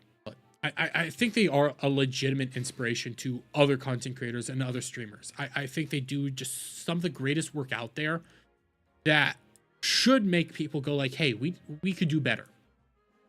And I mean, I can even bring this up here. The Immunodeficiency Foundation, I could play this whole thing, but it has Iron Mouse music at the very beginning. They're over here like promoting Iron Mouse, being like, hey, you guys did really good over here. Iron Mouse, Sea-Dog, they push so hard for this, so I do think they deserve it. Apparently Aiden Ross disagrees. Listen, I normally do. I've liked some of Aiden Ross's takes. I don't like his take here because Aiden Ross has a massive hate boner for Iron Mouse for some odd reason. But Aiden Ross says Iron Mouse shouldn't be considered for best streamer duo when nobody knows if Iron Mouse is a guy. He is probably flirting with a man. First up, Iron Mouse is the way Iron Mouse is because she is a she. she has openly talked about the reason her voice is so like high pitched and kind of, the way it is because she has immunodeficiency issues and it has actually affected her vocal cords, for example. She is short as well. So she's a woman. She's a lady. People have showed off that she's a lady. But here's Aiden Ross on all this. How are they a duo? No disrespect. How are they a duo? They stream together constantly. Jesus Christ. They are a duo. They are best fucking friends. That's retarded to say out the gate. I've never. How can Iron Mouse and Sea Dog even be sit together, brother? It's a robot. It's a. Get poisoned. Poisoned by our constituents. Did you put it in? I couldn't feel it. Yeah, I put it in. Okay. This guy, bro. Listen, he's probably flirting. He's probably flirting with a man, bro. Yo, we don't even. They stream together constantly. They make jokes together all the time. He's not flirting. He's just hanging out with his friend. Why do you immediately think that was flirting? Like that was just, they're playing peek together. He could have been, hey, I put this into the bag all the time. You immediately jump to it's flirting. Jesus Christ, dude. I don't know if Iron Mouse is a man or not. I'm not even joking, bro. Los and Wad is a father and son, a wholesome father and son friendship, bro. That's just my take, bro. How are they a duo? Your take is built entirely off of your hatred for Iron Mouse. Like, this isn't the first time Aiden Ross has come out here and said, like, he dislikes Iron Mouse. Like, he's freaked out on Iron Mouse before, thinking that Iron Mouse is a dude. Called out Iron Mouse before. It's been multiple times that this has gone on, and it's idiotic to say the least. Like it is fundamentally idiotic to see something like this go on because Iron Mouse is successful. We know they're a woman. They do such great work for the things that they do. She and Sea Dog have been like partners through this whole immunodeficiency foundation like organization that they work with. They do so much great work for that. Like they deserve it. And to hear Aiden Ross just freak out about this, yeah, it shows off just how immature he is. Like he immediately goes to this idea that they're flirting together on a clip where they're playing peek, and it could have been that, hey, he put it in a bag. He immediately jumps to what you're flirting together. You're flirting together. You could be flirting with a dude for all we know. We don't know if they're a guy or a girl. No, Sea Dog's actually met Iron Mouse. Sea Dog knows who Iron Mouse is as a personal level. He recently got a seer and stuff like that. This is a known partnership, and like it's not even that insane to look at this and to think like they don't deserve it. No. They deserve it. When I think Iron Mouse, I think Sea Dog. When I think Sea Dog, I think Iron Mouse. I know Sea Dog is also a part of like Trash Cast or whatever it is, the whole anime podcast. I know Iron Mouse is a VTuber who at one point in time was a part of VShojo back when VShojo was around. But when I truly think about the two of them, like when I think of Iron Mouse, my brain goes Sea Dog. When I think of Sea Dog, my brain goes Iron Mouse. I can't really imagine the two of them without one another because of just how connected they are. And I do know Connor came out here and dropped a great take. There's a lot of people getting upset me and Mouse got nominated for best streamer duo. We could do the funniest thing right now. Go vote best streamer duo. And yeah, you know what? I'm gonna repost that because quite literally out of all the awards, I've already talked about the awards I'm most curious about. Multiple streams now, or multiple videos. This is another one that I'm actually kind of curious about because I think they deserve it. Like out of all the duos that there could be, I think they deserve it legitimately.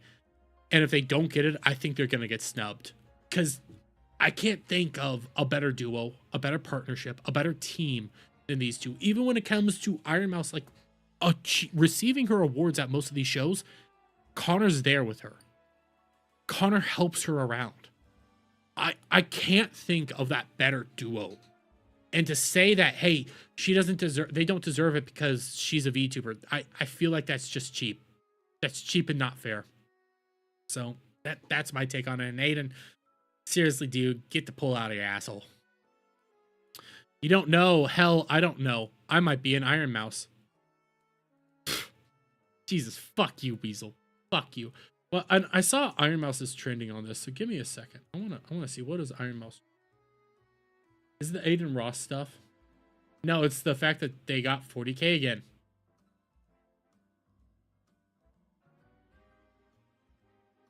Oh, that's also true.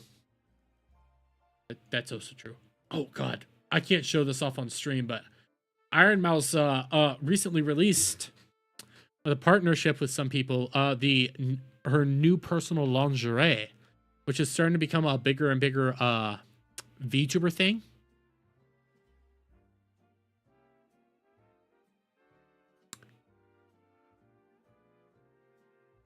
I can't listen. I'm liking this new VTubers putting out lingerie things. I think that is hot. And it ain't the first one. And it probably won't be the last one. And I did just bookmark that. Because and no, it's not Iron Mouse wearing lingerie. What it is like started off mainly with bikinis, but it's kind of evolved into lingerie. It's cosplay, but sexy cosplay. It's lingerie of like their models. So I know Feifei did one, Silverveil's done one, and now Iron Mouse has done one. And boy, oh boy, I can't show those off on stream. But they nice. They nice. You gotta look it up, Cloud.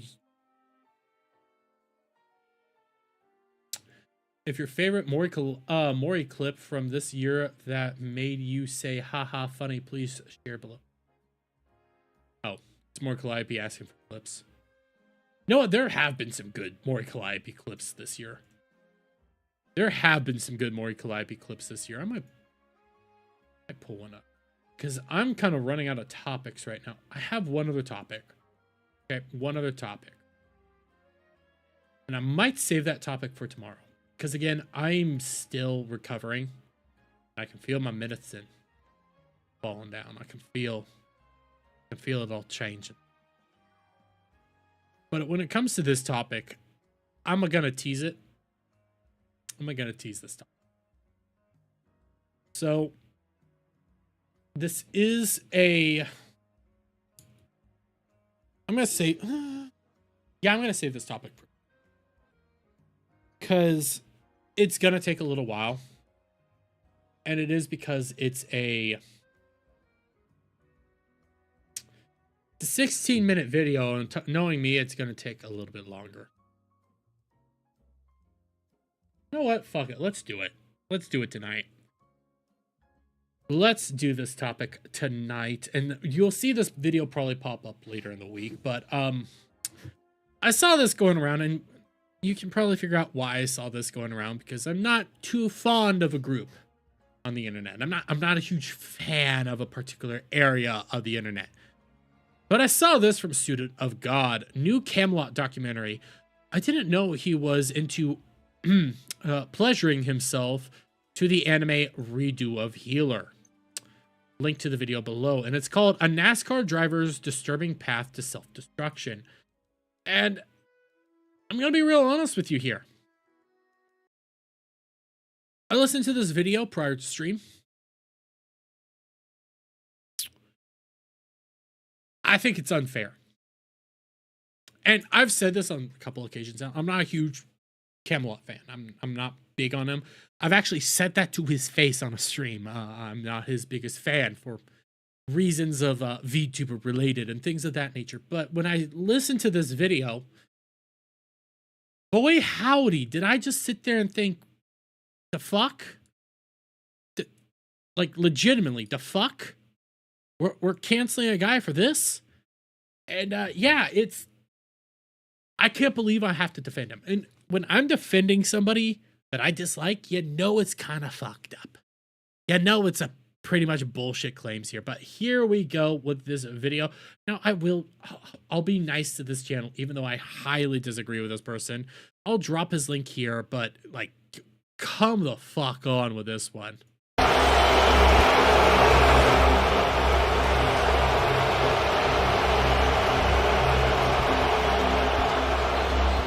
It doesn't matter what sport is being played. nor what players are out on the field. In each event, there are athletes that are beloved and athletes that are hated. Yep. And in racing, it's no different, from the local dirt track to the biggest motorsports in the country. Okay. Fans have their heroes who they cheer for and villains who they love to boo. A majority of them don't deserve it, as they are simply racing against other drivers who may... Is that Bubba Wallace? I know it's probably not Bubba Wallace. It's probably somebody completely different, but like I already know where this is gonna go, and boy howdy, I don't like this person at all. They have more fans than them. However, there are some drivers that go out of their way to get under the fans' skin just because they find enjoyment out of it. Some people say that they deserve it, but only to a certain extent. But even then, there is a microscopic category that is filled with drivers that are even more hated than the occasional villain for not only their antics on the track, but for their actions outside of racing. RAB Racing suspended a John West-Howley outrageous? I don't know. As we talked about one of these particular drivers a few years prior by the name of Rick Crawford, a driver that was caught in a sting operation involving an underage girl. Yes, and I'm going to be honest here. This is nothing to the similar. I'm sorry. It's just not the similar situation here. You could try your hardest to make like these two things the similar situation. It's night and day. I'm sorry, it is. And it's going to be the weirdest fucking discussion I've ever had to have. Like, it's a discussion I didn't expect to have on this fucking platform. At the time, I thought to myself that there was no chance that another driver in NASCAR could remotely come close to damaging their reputation as bad as Crawford did. Yeah, this is night and day. That's so much worse than anything Camelot has done. I'm sorry, there just is. But to my amazement, a driver has seemingly tried, one that many of you might not be familiar with, but by the end of this video, you'll have a hard time forgetting his name. Today, we dive into a driver named Cody Dennison, a driver who had an unbelievable journey through racing, only to ruin it through a disturbing path of pure self-destruction. Mind you, this video is basically 15 minutes long. And normally I'm very nice with, ads and stuff. We're going to skip the ad here.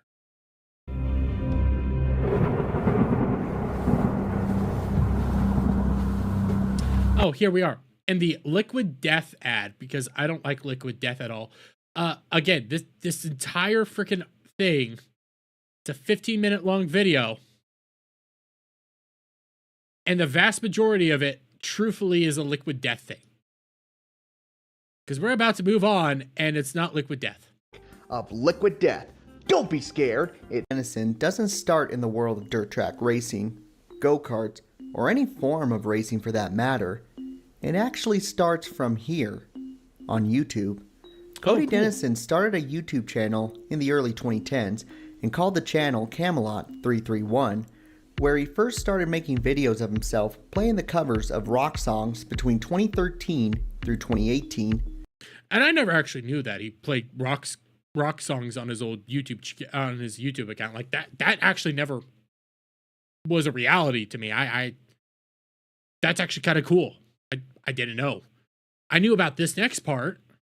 During that time, he was working as an employee for GameStop, a position he held for many years prior to his time making YouTube videos.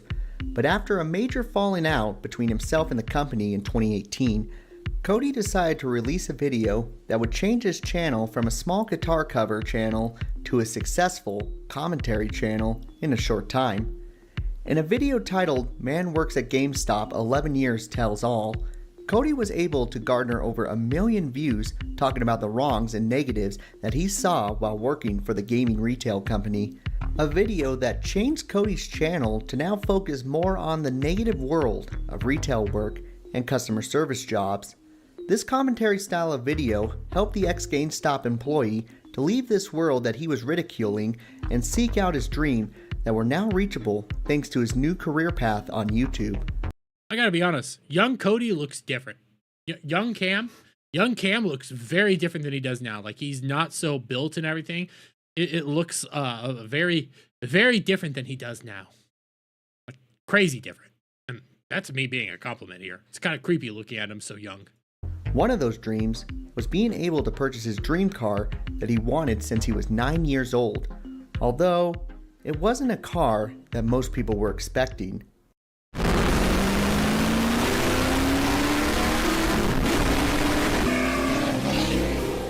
In May of 2020, Cody Dennison would purchase an old Generation 4 NASCAR stock car. The car was an old Ryan Newman car that was run in the 2007 season. This not only gave Cody a chance to have his own race car in his possession, but also run sporadically in events that allowed older generation cars to race. Although it is not well known, many participate in NASCAR Vintage Series, where people with older race cars are allowed to race against others that have older generations of stock cars.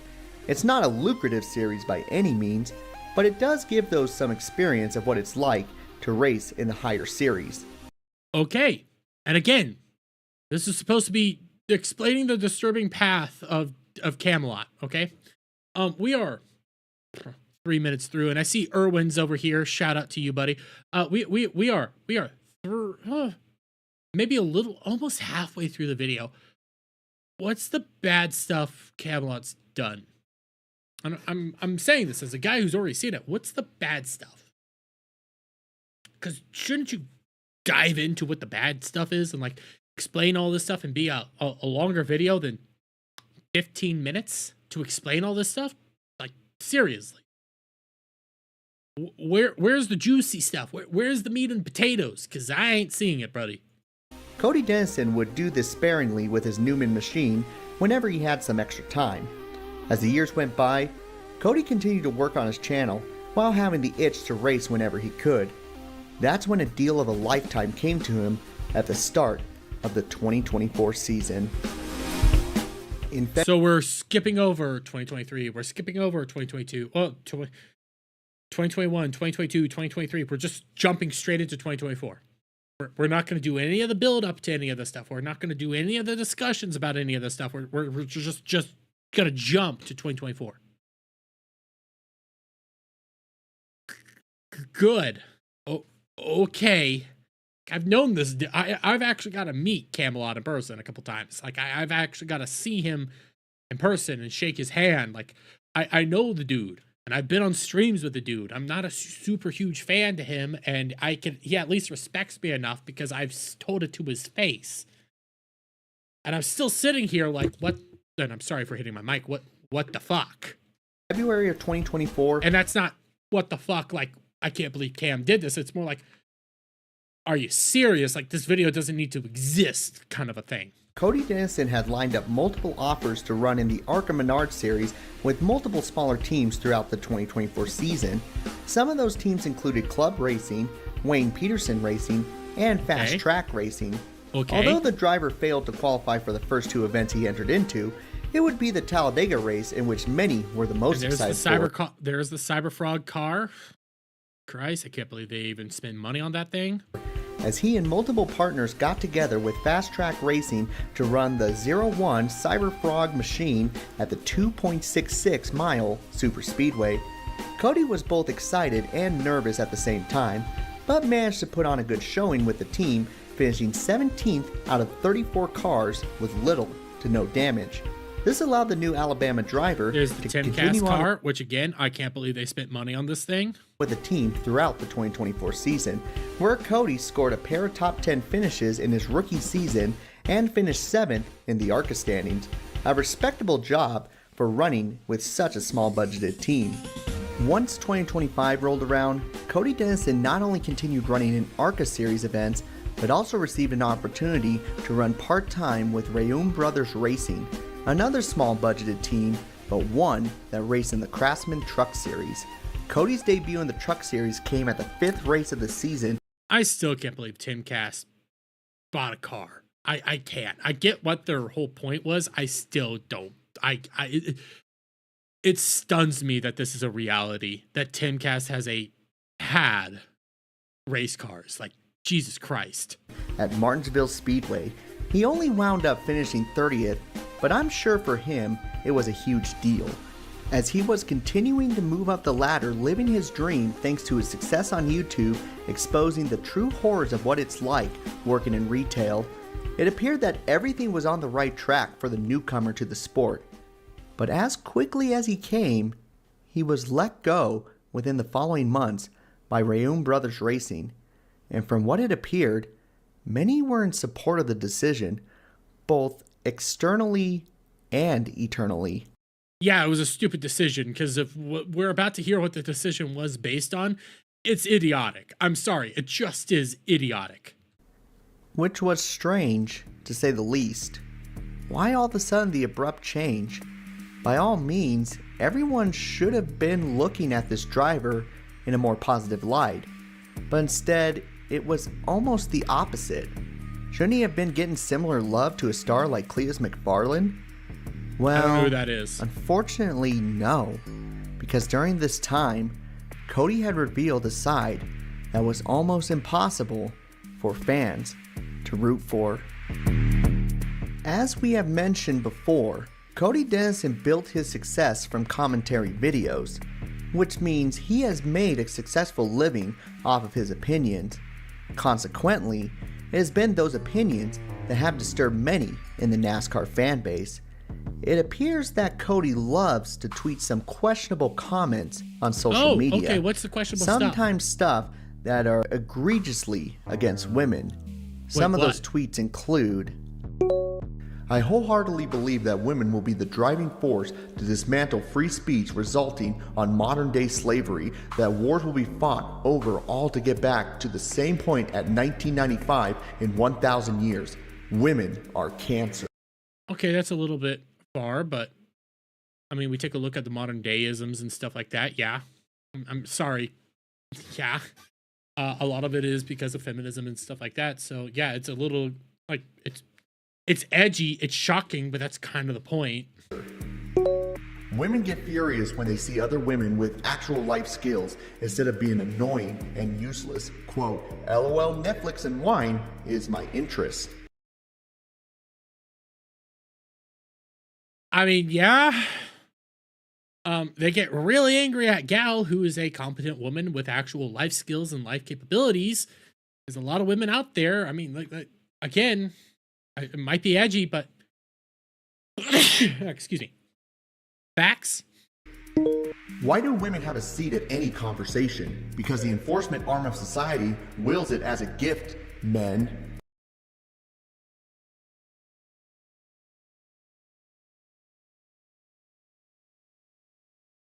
I'm not a red pill guy, but how many times do you have like women that enter into these conversations? Like they're always there. Like again, and I'm not a red pill guy.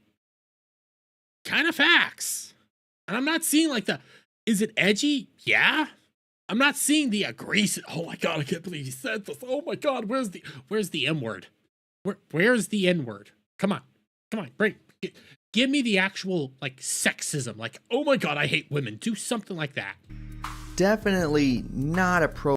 For retarded people, which retarded isn't that bad, something being progressive isn't woke. Forcing modern day played out LGBT/racial talking points at a detriment to writing and character development is. Yes. Me blasting Pornhub in the library. Okay, that's just edgy and humorous. Appropriate posts to be sent out. We'll buy a fast at Phoenix. What? We'll be fast at Phoenix, and they'll still hate on me. If we finish top 30, they'll be angry I wasn't top 20. If I finish top 20, they'll be angry I didn't make 210. If I make top 10, they'll be angry I didn't win. If I win, they'll call me a fascist, is what I'm willing to bet, because it's not going to be it's not going to be a slur here.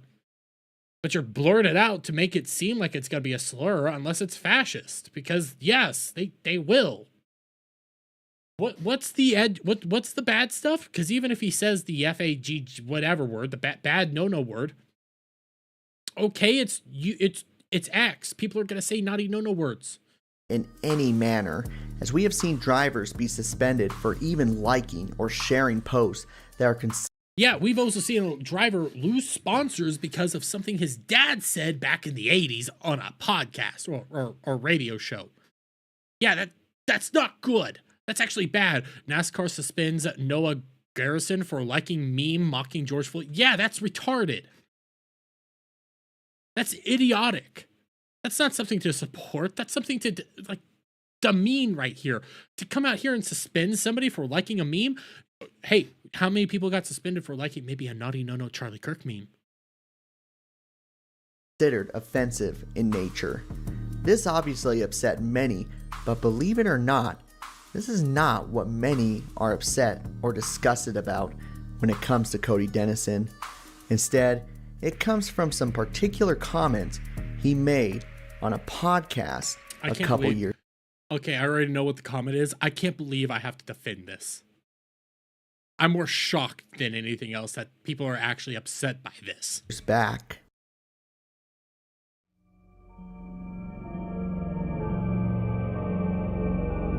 Warning, the following content may be disturbing to some viewers.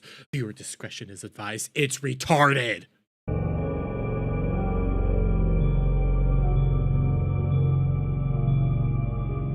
What you are looking at is an anime that some watchers of the genre may know, but preferably would rather not know. It's not like other It's a cult classic anime right now. It has a cult following. It's so ridiculous. People love it. animes that are aimed towards a younger audience or deliver a positive message. Oh, so all other anime must be aimed towards a younger audience or must deliver a positive message. Ignore things like Tokyo Ghoul. Ignore things like Code Geass. Ignore things that are blatantly targeted to a more adult audience that deal with darker themes and darker tones that don't deal a positive message. Hey, why don't we talk about Future Diaries, for example? God damn it, there's no positivity in that whatsoever. But rather one that Hey, what about Berserk? What about Berserk, buddy? Yeah, Kel, I'm not gonna lie, it's about to get retarded. focuses on a more adult and sexual tone. Okay. Worse, those scenes tend to include moments of a non-consensual nature involving individuals under the legal age. You mean hentai? You mean hentai? And newsflash for everybody in the audience right now: almost all hentai revolves around kids like this. That's not me saying it's good or anything. Well, let's be fair here. Most hentai deal with people ages 17. That's a fact.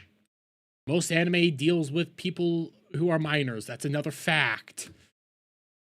It is what it is. And over in Japan, the legal age for consent is 16 as far as I'm aware. It could be 17 right now because I know they have laws right now like changing some of the legal age of consent. But most of the time they do it for like the legal age of consent. And they're also in alternate worlds. They're not reality. Like you could say this person looks minor, but this person could be 1,000 years old. That's a thing that exists right now. And I'm about to be like, what the fuck? I'm literally having to sit over here. They're gonna get mad for him jerking off to a hentai. I'm not even lying. It's an anime known as Redo of Healer. Okay. Criticized by many for its disturbing plotline. Many are wise. A disturbing plotline in which the main character was violated himself. And again, I'm glitching out right there. But the main character was violated himself. Then goes back in time and violates everybody that violated him. Yeah, okay. Berserk exists, buddy. You wouldn't be able to handle Berserk. The whole thing for Berserk, you would piss your pants. Like, Redo a Healer is graphic. Yeah, guess what? There's a whole lot worse out there. They're popular. To stay away from it, but some enjoy it, and in Cody Dennison's case, perhaps a little too much.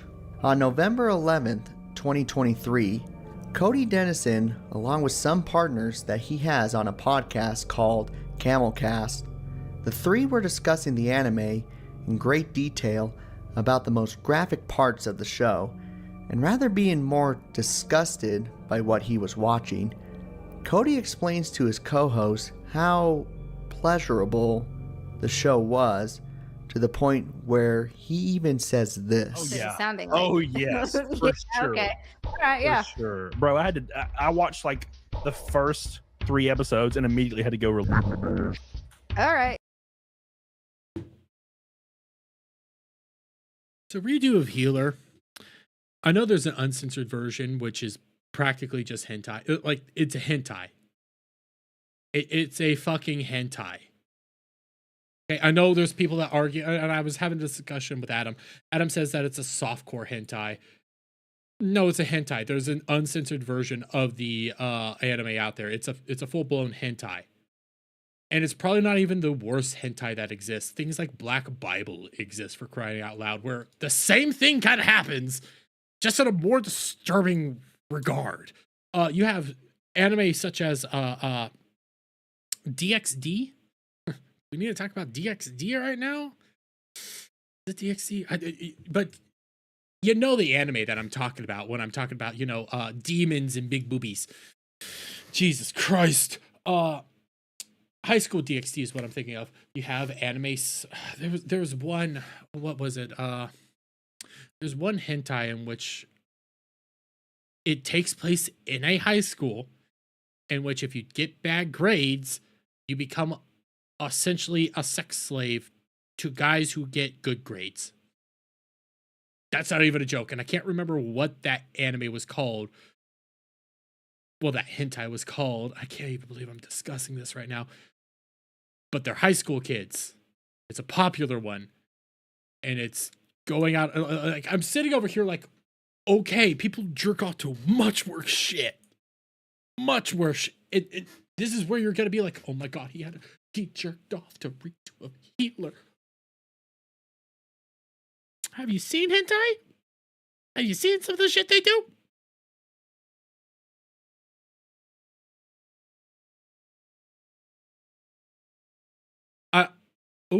I'll look into that here in a little bit, Jack Tarlad. But I'm like, what? Yep. Sign me up. Where do I watch this? Read it. You might. It wouldn't take long for this video to quickly resurface into the NASCAR community, and many were appalled by the comments that were made. Fans were used to drivers being fans of anime and had no. Okay, are we really gonna act like people don't, spank at the Hololive girls? Are we really? Cody was Cody War is Cody War? Oh, Cody War is a fan of anime, but more mainstream shows. Okay, what's your point? And Hololive is VTubers. It's anime coded, yes, but they're not a show. They are creators. Hololive is something completely different, bro. What the fuck are you don't even know anime right now. You're trying to act like this is a condemnation of Cody. It's not.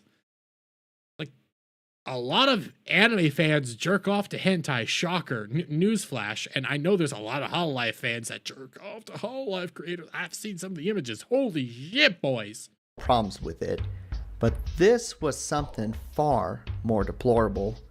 Cody Denison seemingly became one of the biggest villains in the sport, and he almost did it entirely from actions on social media. By the late summer of 2025, it was announced that Rayoon Brothers Racing was parting ways with the Alabama driver.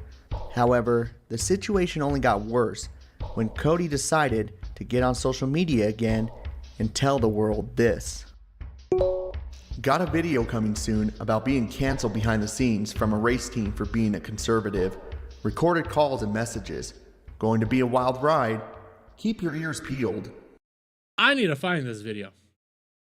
Because if he has recorded calls and messages, yeah, I'm sorry.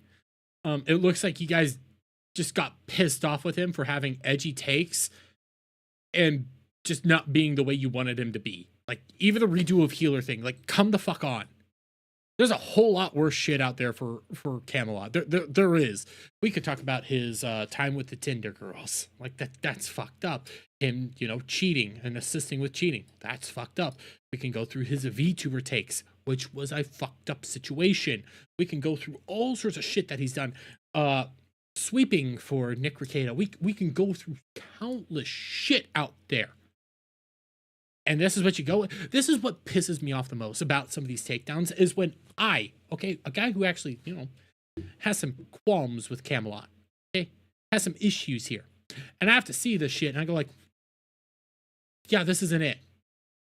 This isn't it. What the fuck are you talking about? This isn't it. And it's got to continue. Like I'm sitting here like, the fuck you talking about? You're literally wanting to cancel him for saying shit you just don't like. That's what it boils down to. Oh, and jerking off to a hentai. Hentai is not my type of anime. That's fine, Zack Attack. You don't have to like it. Guess what?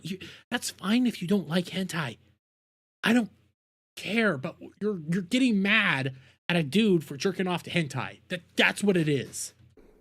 Unfortunately, it appeared the route that Cody was going to take was similar to what he did with GameStop a few years back, except this time it appeared that he was more in the wrong than his previous employer. I don't see it. In his comments, a racing sports agent by the name of Nathan wrote this in response.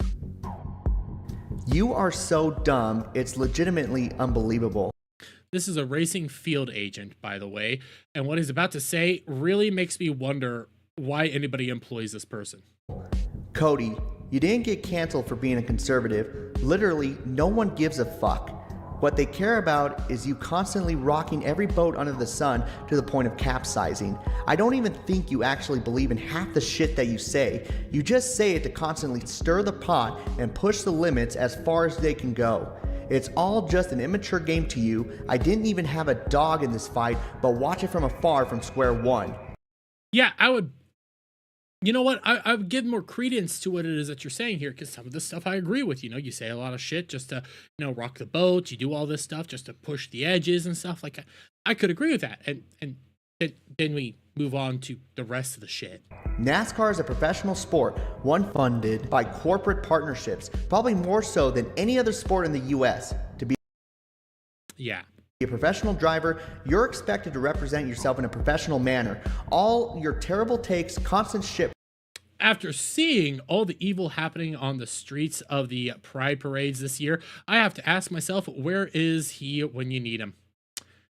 Have we looked at what goes on in Pride parades? I'm also an Asian woman after a few claws. What?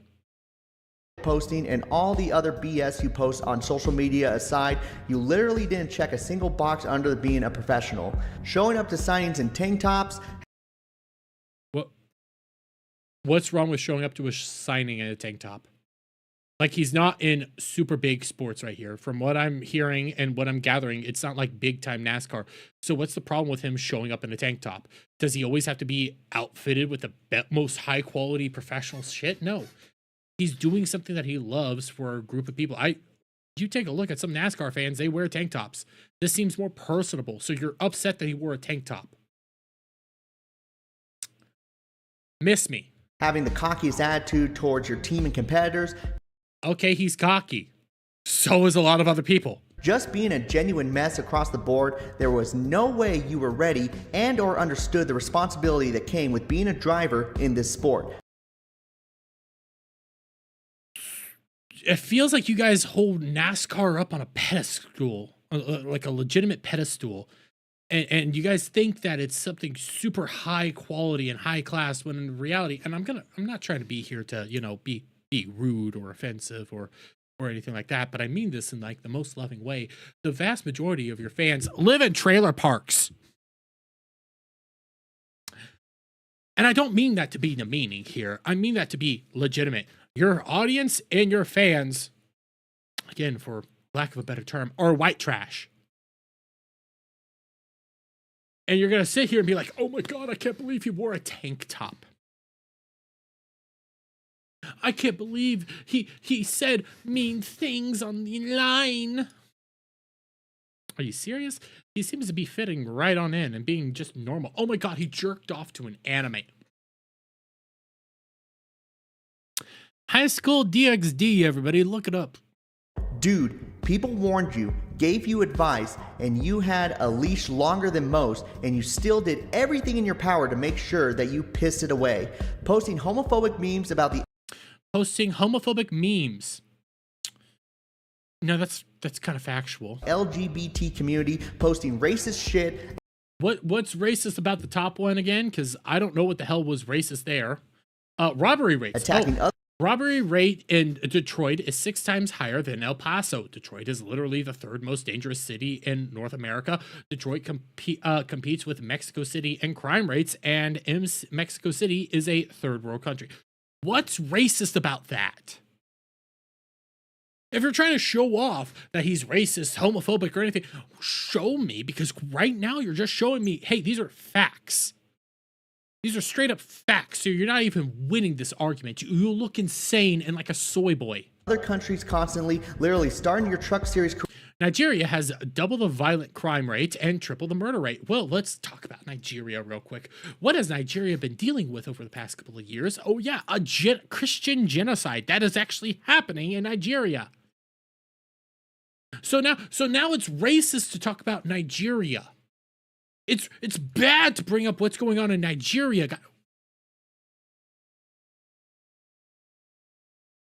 Cars were made in Detroit. Maybe RoboCop? Yeah. RoboCop exists. What the fuck's wrong with this shit? Career off with a tweet the day after you announced your deal, attacking a country that your fucking team owner was literally a citizen of. Like, how? Oh, well, congratulations. So now I can't talk about the genocide going on in Nigeria. I can't talk about that because my team owners from Nigeria, fuck that shit. Seriously, fuck that shit. There's something going on over there. I'm going to talk about this. You signed him. You knew that he was a very vocal individual, and now you're pissed off that he's talking about this shit? No, fuck that shit. How fucking dumb can you actually be? You had every chance under the sun to get this right, dude. You didn't have to agree with anyone. You didn't have to change your views. You just... Well, no, you are telling him he has to change his views. You are saying he has to agree with people. You're saying he can't talk. He can't say what it is that he wants to say. That's literally what you just said. He can't say anything. You don't have to agree with anyone. You don't have to change your views. You just have to shut the fuck up. Yeah, you're telling him to shut the fuck up. Don't be vocal at all. Don't say what it is that you want to say. But hey, Bubba Wallace doing what Bubba Wallace did, hey, that's perfectly fine. That was perfectly fine. Yeah, this is a Karen rant. This is 100% a Karen rant. And this is... I'm having to defend Cody here because none of this is fucking legitimate right here. This is all fucking bullshit. This is all nonsense, up the wall fucking zoo right here. Had to shut the fuck up and be a representable human being with, despite being given every opportunity to do so, you just couldn't do. Literally all you had to do, Cody, was shut the fuck up, and you couldn't do it. But it's perfectly fine for Bubba Wallace to do the whole BLM stuff, fake a goddamn racial attack on him, force the whole entire of the NASCAR to do a whole BLM march. Yeah, that's perfectly fine and A-okay, guys. But Cody, you can't tweet. You can't say what it is on your mind. Bubba Wallace is perfectly fine, by the way, but you can't talk. That's fucking retarded, dude. You didn't get canceled or fired for being a conservative. You got fired for proving time and time again that you are a genuine shitty person. Yeah, I don't believe you. I don't believe you at all. And by the way, I skipped the whole liquid death thing. This dude is fucking soy as all hell.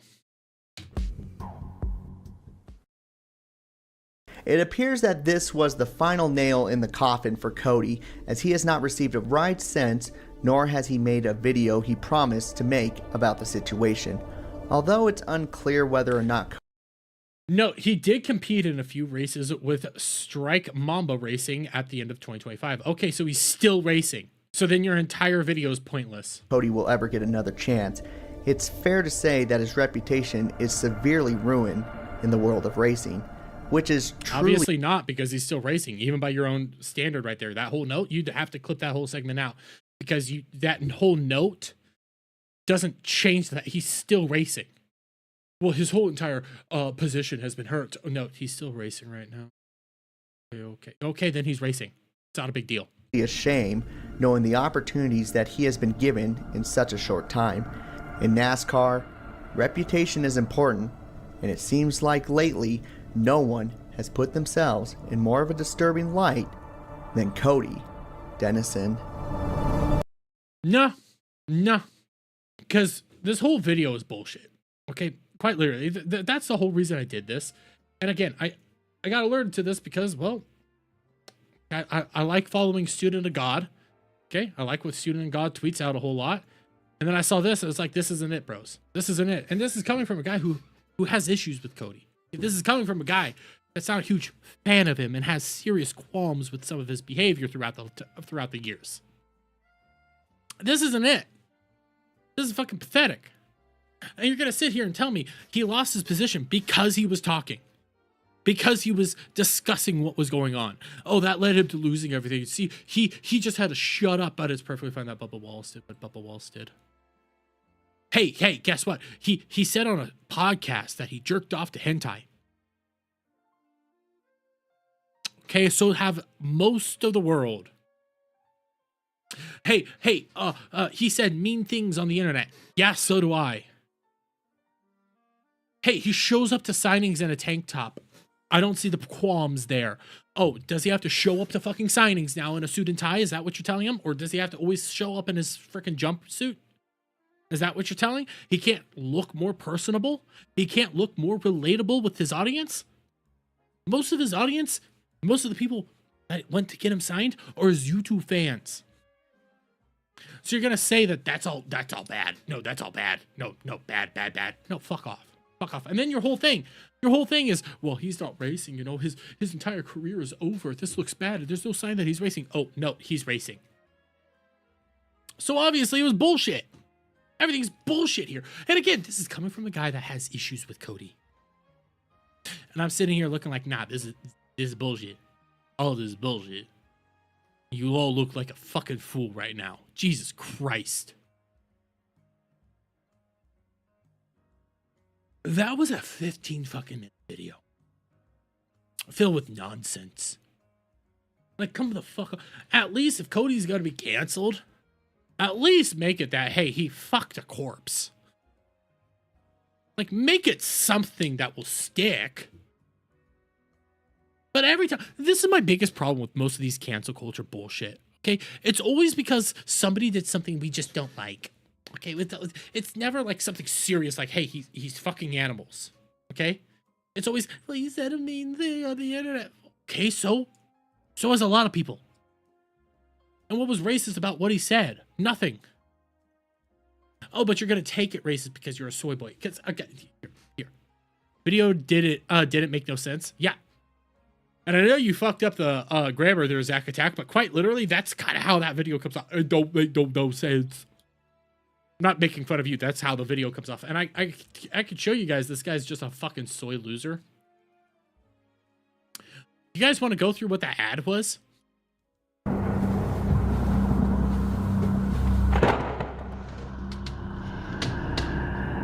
Oh, what a day. Hey Vanilla, glad you made it home. How was work? Rumi, don't even talk about my day. It was absolutely terrible. First, the liquid death machine was just giving me fits. Stupid intern. When I told her that liquid death was good for your engine, I didn't mean to. This is about to get so much worse. Poor engine! Secondly, my commute was just plagued with delays. Drinks should have ice cubes in them. If you put ice cubes in your drink, today will be a good day. What the heck? This is the worst protest I've ever heard. Come on, man, I got places to be. And third, my dang rival kept one-upping me in all conversations. Yeah, I don't mean to brag or anything, but I was able to behead 3 people this week for using plastic. Using plastic right there, bro. Just gonna be honest. What about you, Murder Man? What were you able to do?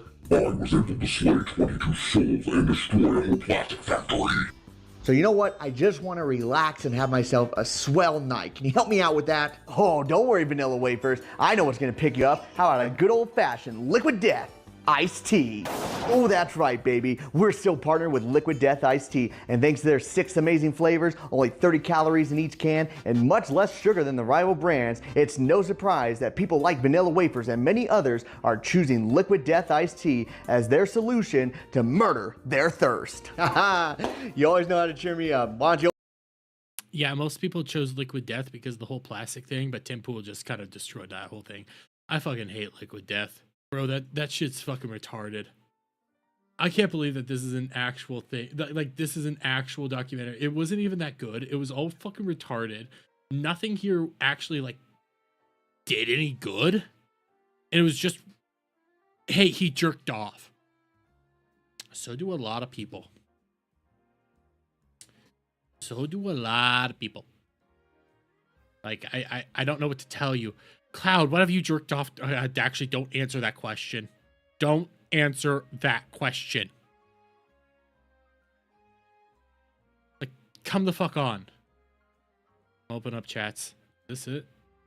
What? Oh, yes, Cloud. Yes. Yes. Yes, that's not an attractive woman wearing the Iron Mouse thing, but yes. Yes. What is this? What is this? Is this the fucking DSP thing that you told me about? One, by the way, fuck X notifications because they're just completely down. Bet he's a big fan of Beyond Beef, LOL, probably. But apparently this is DSP crashing out over the Streamer Awards. Yeah, that's why I stopped, Cloud. That's why I stopped. But this is apparently what is. What the fuck is the?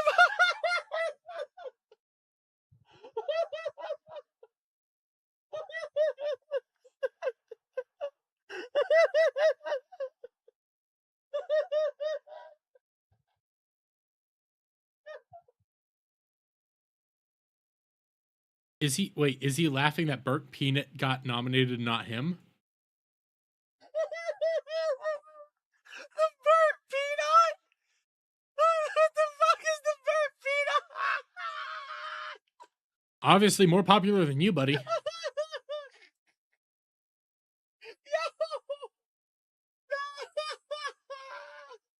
No! No! God damn it, your voice got so fucking high there. Boys have a crush on people. Yeah, you know what? That's a valid point. You know what? I've jerked off to, you know, video game characters. Oh my god.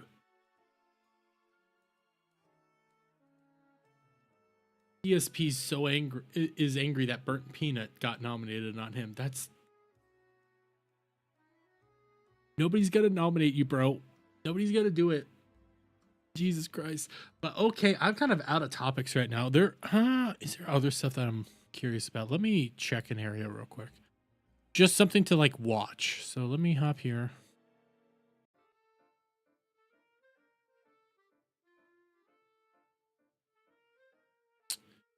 What is this? Watch out, chill. What is this? Give me a moment. Because I saw something about this. Cha chill.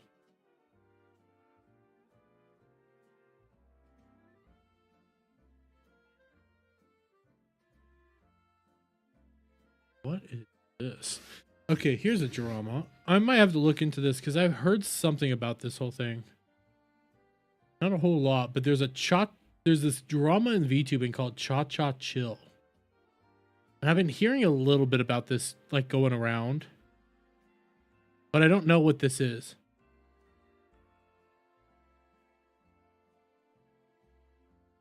I wonder what this all is. Froggy Lock is apparently associated with this thing. I might have to dig into who this Cha Chill person is. Yesterday, like this is all.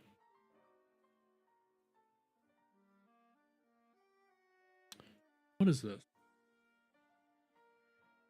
Try to talk to Flork about one of his talents having a habit of calling people inferior and how that can seem to disable people. What the fuck? I can't play the video. What? What?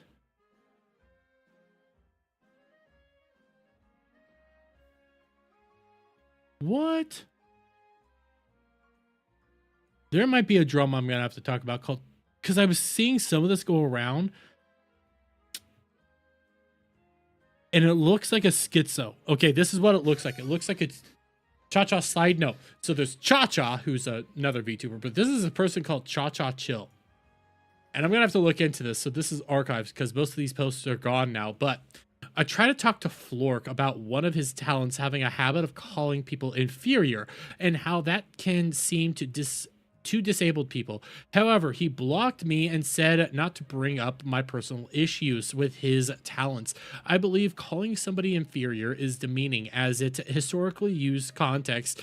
Ad-free VT called us that. If you support Sox VTuber agency, aka SVA, this is what you're supporting. And I don't know what that is in association to, but I can see some stuff.